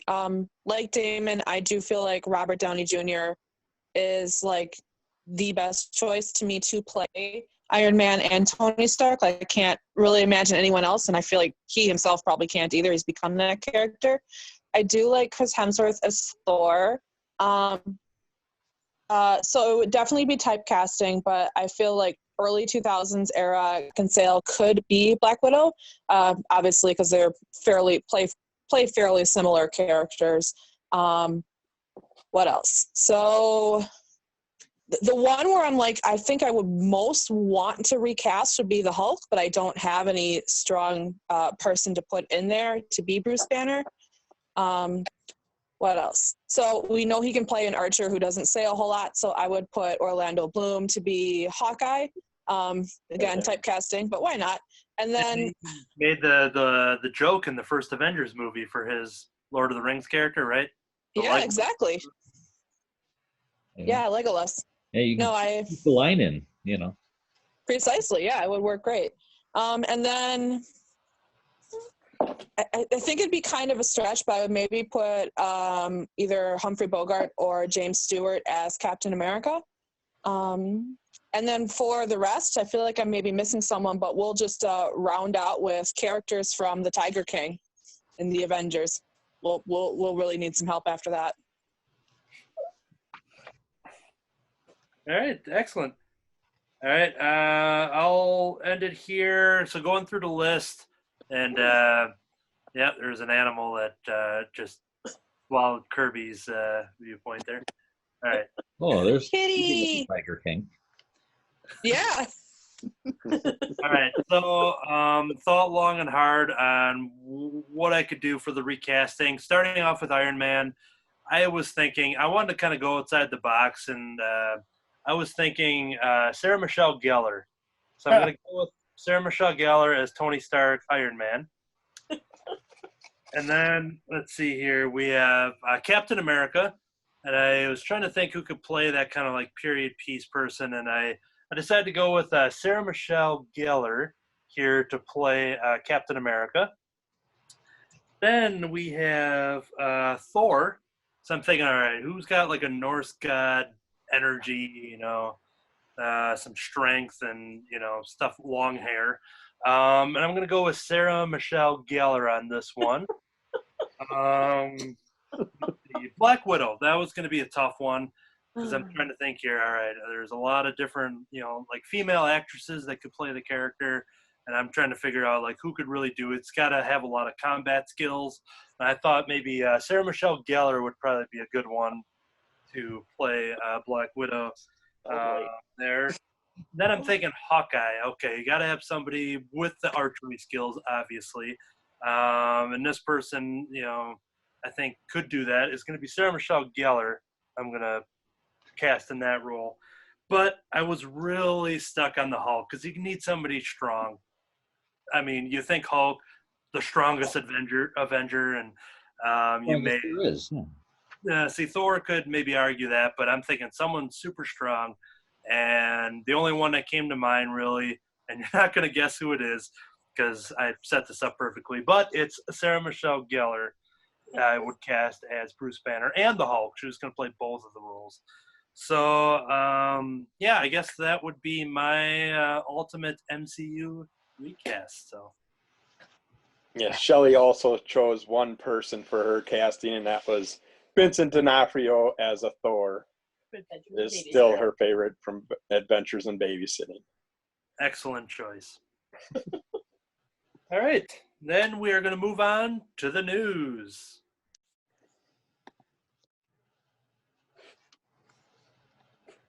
Damon, would you agree to my casting? His No head comment. would explode. All I'm gonna say is it's probably good that this week we're not doing this in person. If we were to include, all your dolls would lose their heads. this will be another bonus feature for the YouTube audience, but if I had to pick a seventh Avenger, I would cast Sarah Michelle Gellar as whoever you wanted. So. I'm just grateful that Anthony didn't pull out his special Sarah Michelle Gellar doll from his bedroom. I can just go here now. Let's go. Okay. Is that an arcade cabinet? That is awesome. It is. It's Super Mario Bros. Nice. That is so cool. But what was cool about it, that since it's an old cabinet, I got it, relatively cheap. I was able to kind of rework it because I had to kind of like refurbish it. And what I did, I turned it into a Sarah Michelle Gellar arcade machine. So it That just sounds good. a bunch of photos of her. So. Okay, but what if there was like an 8-bit Buffy the Vampire Slayer with Sarah Michelle Gellar arcade game, and you could just like play different levels as her in a little 8-bit character? In a landfill, just like ET did. If PlayStation Buffy game was awesome. If there was an 8-bit Xbox. Buffy game, I would not be here right now. I would be playing. That sounds fair. Live your Yeah, dreams. there are I Buffy support games. that. Yeah, the Buffy games for Xbox are pretty cool. I think it came out on Nice. another one. Yeah, Xbox. It must have been. Yep. Okay. Army of Darkness games. all that. Buffy forever. Okay, hitting record for our last segment here. Welcome to the news segment. We're going to cover part 2 of our previews preview. Last week we did the Marvel and DC for products coming out in June and beyond, ? And now we're going to cover the independent catalog from the giant book here for independent publishers, merchandise, games, all that kind of fun stuff. Once again, for products in June, ? All right, so we're going to go around the internet here. right away from Image Comics. Getting It Together #1 is from Cinna Grace and Omar Spahi. This is a new, hold on here. It's an all-new modern dramedy you didn't know you needed. Sam and Jack are best friends, and Sam is dating Lauren, Jack's indie rocker sister and roommate. When Sam and Lauren open up their long-term relationship, skyrocketing tensions send social shockwaves through their friend group and the entire Bay Area, and Jack, caught in the middle of it all, may be forced to take sides in a conflict he never wanted to be part of. Life gets pretty messy when you're in your 20s and your friends are your family. What really grabbed my interest on this one was Cinna Grace, who is the writer, co-creator of the Ghosted in LA series that I've recently just became a huge fan of. So I saw his name, and that was it. I needed it. So this is a romance and comedy comic. Getting It Together, #1 from Image Comics. Damon? Oh, the pick that I'm most excited about is from Dark Horse. They've been doing a lot now with screenplays. The first one they released was the unproduced screenplay for Alien 3, which I have. And, you know, it's a different take on what could have been the movie. We were supposed to they were doing the Alien, the original screenplay for Alien. We were supposed to have the first issue, but with current events, not so much. And I love Aliens and Predators, which leads me to the next one they're doing the Predator original screenplay. And this is an adaptation of what was the original screenplay. And just the cover alone, if you have a previews, it's page 102, but just the cover alone looks awesome. I'm excited. Even if the story sucks, I still need to get the first issue just for this cover. Yeah, I love it. But they're doing a 5-issue series based on the original screenplay for Predator, and I'm excited to check that out. Cool. David? All right. Well, my first pick is a trade paperback because when this book came out,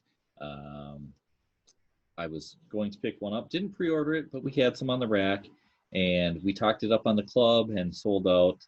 And the copy that I was going to grab, I gave up to somebody else and just never got into it.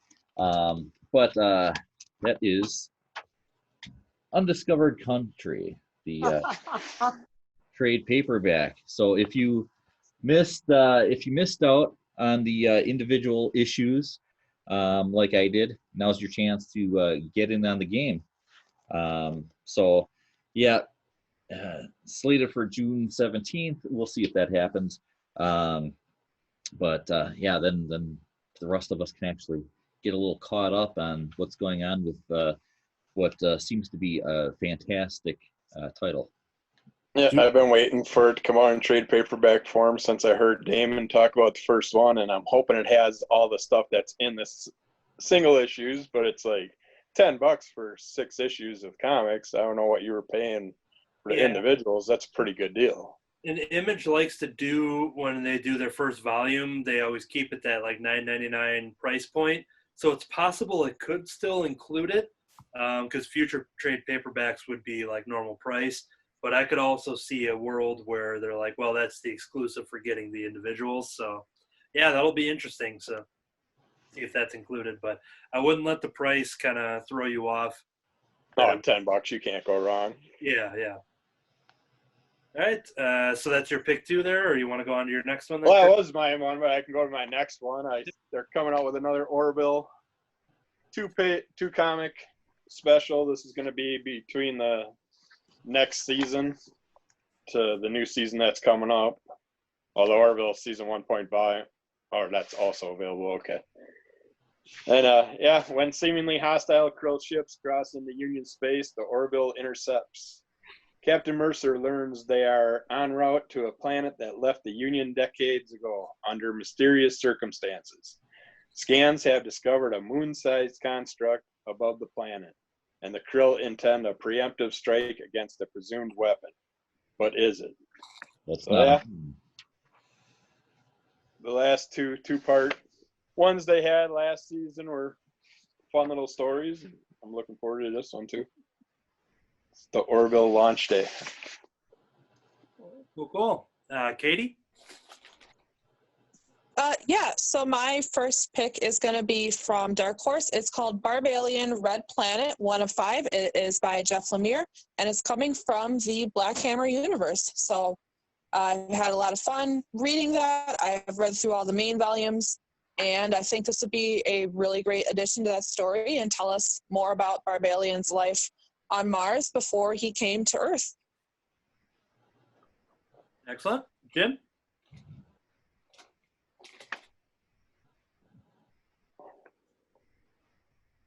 Volume, Jim? You're muted. That's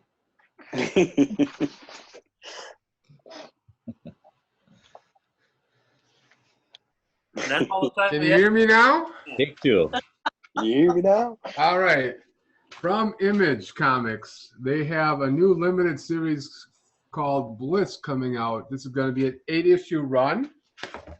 And the art looks really interesting. The premise is pretty good, but mostly I'm getting it because it's from the same creators who wrote Coyotes, which was a story I really enjoyed as well. The premise is there's a drug called Bliss wiping away memories and in Feral City, and it's just going to deal with that. So that's what I'm going for first time. All right. Over at Image, we have Kick-Ass versus Hit Girl number 1 of 5. It's Kick-Ass versus Hit Girl. Old allies become enemies when Mindy screeches into Albuquerque to kill the imposter who's been running gangs in New Mexico. And as Hit Girl sets out to avenge Dave and stop Kick-Ass's criminal operations for good, Patience fights to survive as the target of the best assassin in the biz and questions whether she would ever kill a child to save her own life. So what's cool about these Kick-Ass and Hit Girl books is that it's the same Hit Girl, but Patience Lee, ex-war hero, is now Kick-Ass, and at the end of one of the Kick-Ass issues, we caught up and we're finally going to see them meet up. So these series have operated individually for like over a year or two now. So it's cool to see how they're going to bring what used to be a former team of Kick-Ass and Hit Girl to now Hit Girl approaching the person who is now as an imposter of Kick-Ass. So check that out for a miniseries this June, ? I got to stop saying June. Damon. Not too long ago, we read Black Hammer and the Justice League, the Hammer of Justice series, and that turned me on to Black Hammer. So I had to pick up the library edition of Black Hammer. And just like Katie, there's a bunch in this stories in this world. And Dark Horse is releasing the next library edition called The World of Black Hammer. It's going to contain Sherlock Frankenstein and the Legion of Evil, and then Dr. Andromeda and the Kingdom of Lost Tomorrows. And Ooh. I know I got to just keep the library editions going because I also know I think the following month they're releasing Black Hammer Volume 2, the library edition. And so eventually everything in the Black Hammer world is going to be in library editions, I hope. And then it'll be in your world. What's that? I said, and then it will be in your world. Yes. David. All right. Well, looking over at Alterna Comics, I will point out that I don't know how things are going to work. With everything that's going on, Alterna said that they're actually pulling their stuff from Diamond. So I don't know if they're going to bother with Diamond anymore or if they're going to go solely with distributing themselves, which you can do at any time. You can go right to their website and order. But they do have one of their Alterna Giants coming out. They have Midnight Mysteries. Giants Midnight Mysteries #1. And I don't know. I guess at this point, I'm going to say if you're a fan of Alterna Comics, and you want to continue to read the stuff as they're printing. I know that there's some delay on their printing, so things are gonna be delayed anyways. But I think their intentions are to still put the stuff out. So I'd recommend possibly going directly through them, or it might be something where people decide, to have me go ahead and put the orders, but do it directly through Alterna. So that's something that I'll have to discuss with anybody getting the Alterna titles, but that would of course include, it came out on a Wednesday, which is one of our club picks. So we'll find out some more information on that. I'll do a little bit of research. Maybe I'll even get a hold of Peter Stemetti himself and just ask what his recommendation is for retailers, because he's always pushed going through your local comic book store first. But it might just be that in this case, it's better to go direct through them. So maybe I'll get a hold of him and find out how we want to deal with alternate orders from possibly here on out if they don't go back to distribution through Diamond. All right, Kirby. All right. We got a one shot from Archie coming out. Yeah. Archie meets Flash Gordon. Awesome. I'm just throwing Look forward to this. I love the old movie. A strange phenomenon occurs, leading to an alien crash landing in Riverdale. Fortunately, someone arrives on the scene to save the day. Flash Gordon, a conqueror from another world, wants to colonize Earth, and he's close to sustaining a portal that could let his warships through, which leads Flash Gordon, along with Archie and his friends, to the planet Mongo in this special crossover event. And it's another great Archie crossover. Yeah, that's on the list too. All right, Katie. Okay, my next pick is over from Image. It's a new series by Robert Kirkman and Chris Samney. It is called Firepower. And the premise is there's people in the world who have magic fire powers, I guess. And this main character, Owen, has those powers, but he wants really nothing to do with it. So I guess if we read Firepower #1, we'll find out what happens to him. So anyway, Firepower #1, obviously by Robert Kirkman from Image Comics. All right, Jim. All right. I'm going to do this one, and then I'm going to have to sign off because I got some stuff to do before game night. But I found one that looks really interesting. It's from Black Mask Studios, and it is called Pirouette. It is, there we go. Oh. And then the premise here, this is a trade paperback graphic novel, and it is raised from infancy by duplicitous clowns who entertain by day and menace by night. Pirouette dreams of washing the paint away from her face and escaping to a better life far away from her cruel adoptive circus family. Because when the spotlights dim and the crowd disperses, the clown prince's big top dreams give way to a nightmarish world of monsters with painted smiles. Cool. All right. Yeah. Talk to you guys later. Take care. Right. Bye, Jim. All right, as he signs off, I am going to jump over to Dark Horse with X-Ray Robot #404. This is the final issue of our miniseries that we will be covering for the club pick, which I think Kirby was maybe going to talk about too. Which one?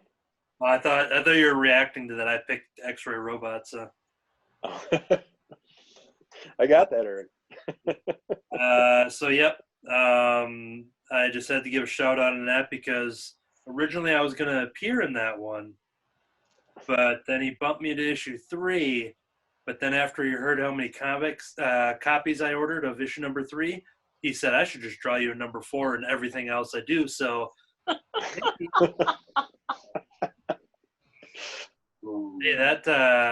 that sounded like Shelley's laugh. Yeah.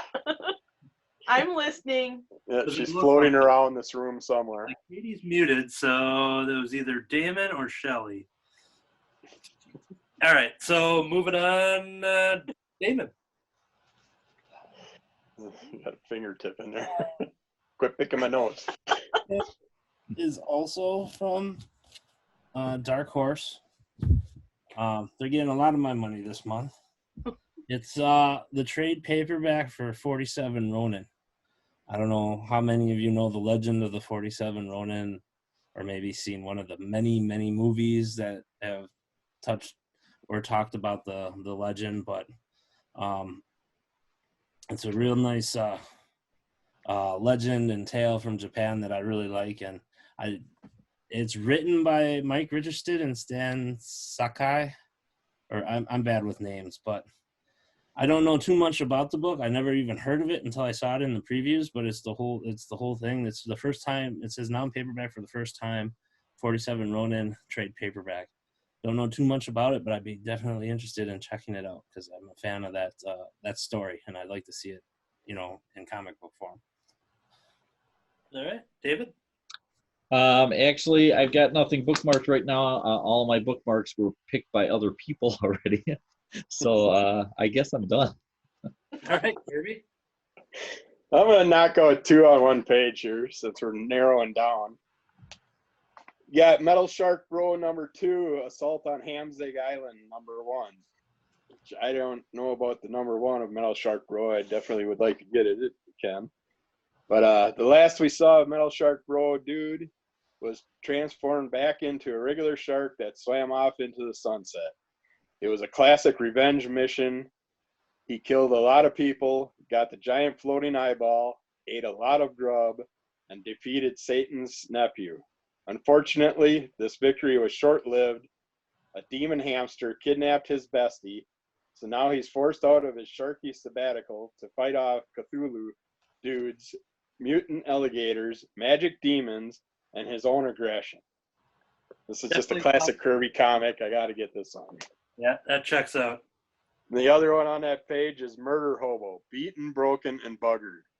In the lands of high adventure, brave bands of heroes undertake dangerous quests in search of fame and fortune. The exploits of these fearless explorers who dare delve into the deepest of dungeons will be sung about by the bards for eons. This is not their story. No, this is a tale of what happens when well-intentioned groups of would-be adventurers recruit the wrong kind of hero, the dreaded murder hobo. Selfish assassins who thrive on illicit acts and unprovoked bursts of violence. These agents of chaos can foil even the best-laid plans. Follow the exploits of Drunko, Nympho, a pair of murder hobos with different methods, but the same goal, to keep all the loot for themselves. I think there's certain pages in your catalog that aren't you talking I know, I keep finding these late page ones that people get tired looking through this heavy thing and they don't see those. All right, Katie? Okay, my final pick is going to be from DC. It is called Wonder Woman 1984 tie-in. It's just a one-shot getting people ready for the movie. I think it includes an original story as well as 3 reprints. It's $5. I've really had a lot of fun getting the Wonder Woman giants from Walmart. Definitely looking forward to seeing that movie. Hopefully we'll be able to see it when it is meant to be released, whether in theaters or not. But I'm excited for that, like that character. So Wonder Woman 1984 tie-in one-shot from DC. Awesome. Over at Boom, you got Willow number 1 of 5, the spawning out of the Hellmouth series. But you have Mariko Tamaki, Natasha Bustos, and Jen Bartel doing the covers. It's a bunch of people I love writing and drawing the character that I love from Buffy, Willow. So it's her going on her own adventure, kind of searching for herself and finding a community of people like her, lost witches looking for answers. That's Willow number 1 of 5. Damon? I had another one, but I didn't bookmark it, and I can't seem to find it. So you'll have to skip me for right now. Okay. The one that Damon wanted to tell you about was called Bleed Them Dry. Uh-huh. It's the year is 3,333. Earth is in a state of recovery. Vampires are real and thought far less populous. They thrive alongside humans in the Japanese-engineered megacity known as Asylum. People have come to understand that some immortals are good, some are bad, and most navigate the world without incident. There is peace, that is, until now. Someone is brutally murdering vampires, and Detective Harper Halloway has been assigned to the case. To solve it, she'll have to unearth a much deeper truth. The future of humanity has been edited. Okay, David, did you find anything, or are you? No, I'm good. Okay, I'm gonna jump over to Albatross Funny Books. This is a one-shot. Fearless Dawn meets Hellboy. I have no idea who Fearless Dawn is, but Hellboy did it, and it's a one-shot, so I'm checking it out. Yeah, it's on my list too. Damon, did you find that one yet? 666th Infantry. No, I didn't, but it was called like The Devil's Highway or something, and it was #1 of a new series. And the other one that Damon wanted to talk about was Conspiracy Planet X. I found What truly lies in the depths of space? Is there more life than we know? So far, we are the only known intelligence in our galaxy. But what if there was another planet inhabited by other life forms, hiding deep within our solar system? What if they know about us? Don't miss the shocking truth here. I gotta learn more from it, so I got it. That's it for me. Okay. Over at Archie, there's a one-shot of Betty Cooper Super Teen #1. Betty Cooper as a superhero, and cover B is by Michael and Laura Allred. What more do I need to know? Dave? Okay, it is called Devil's Highway. It's #1. It's from Upshot or AWA Studios. Written by Benjamin Percy. It's a nerve-wracking thriller examining murder in the dark underbelly of America's heartland. A young woman with a dark family secret embarks on a quest to hunt down the serial killer that brutally murdered her father, only to discover he is just one piece of a national network of evil that snakes across the country and hides in plain sight. To catch the devil, she must first embrace the darkness within. Sounded pretty good. Had some semi-trucks on the cover. I used to be a truck driver. I figured, hey, perfect murder mystery in my former industry. I gotta check it out. And you used to be a murderer. Well, I can publicly say that right now. No, he's Former still. truck driver, future murderer. Okay. Especially if someone keeps bringing up the SMG.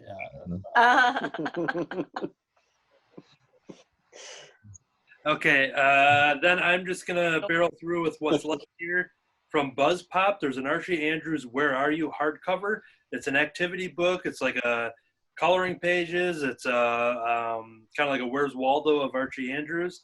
And it also has a sticker sheet, so I can take those stickers, and when we meet back in the secret underground lair for Crimson Cowl, I can put some Archie stickers on Damon's back. Oh. Any scratch and sniff?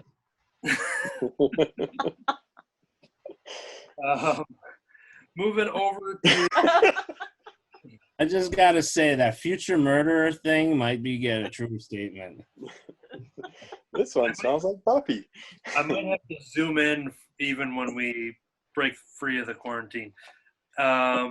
Anyways, from Iron Circus Comics, It's Your Funeral graphic novel. Marty Winters was going to turn her life around, get out of the house, make friends. No more miserable old Marnie. Everything was going to plan, but then, of course, she died.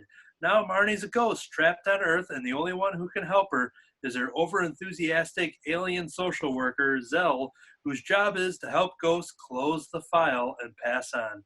This just sounds like a lot of fun. It's drawn in looks like a cartoony Steven Universe type of style or something. But yeah, It's Your Funeral graphic novel. I'm going to be getting that one. It sounds like a Beetlejuice spinoff, where if you just took the social worker part and spun that off into its own little thing. Yeah. As long as somebody is smoking through, the slit in their throat, I'm in. So Then another pick here as I figure out where my bookmark fell out of. And yep, that's a lost bookmark right there. Then, but it's on my list already. So it's not a lost order, David. Jack Kirby Collector number 78, published 25 years after the launch of Jack Kirby Collector number 1. It's a special silver anniversary issue, shows how Kirby kickstarted the Silver Age of comics. And there is a variant cover deluxe edition that has the Silver Surfer on it. So I talk about them, but I don't know if I really kickstarted them. It's Kirby. Oh, okay. And I wish I remembered what that other bookmark fell out of, but I will most likely talk about it whenever. If you're a fan of G.I. Joe, right now is a great time for you because there's tons of great Snake Eyes books coming out and stuff like that I'd like to get. I just can't afford to jump into all those. Rob Liefeld. I saw that Snake Eyes one, but then I saw Rob Liefeld's name on it. And on that note, so yep, pre-order your comics, even though it is questionable on when the upcoming orders will come in, but it is key to actually submit Christmas those. in July. Everybody's getting a big box. If you're lucky. I saw there was people online just saying like, well, what's it even matter? You know, you don't even have blah, blah, blah. Well, the stores have these catalogs, so still input the orders as long as they're distributing products to buy pre-orders. So, yeah, and that should do it for this issue of the Crimson Cowl Comic Club podcast. Thank you to all the listeners. Thank you to all the viewers. And thank you to all of you around the internet here as we got to meet up yet again for another comic club. We'll see you all next week. This entire time, I've been hitching a ride on the Flying Fishy Freak Express. I've been needing a refill. I've got to go potty. I'm the Great Cornholio, and I need TP for my bunghole. I am Lou Ferrigno. And we are Sarah Michelle Gellar. To be continued.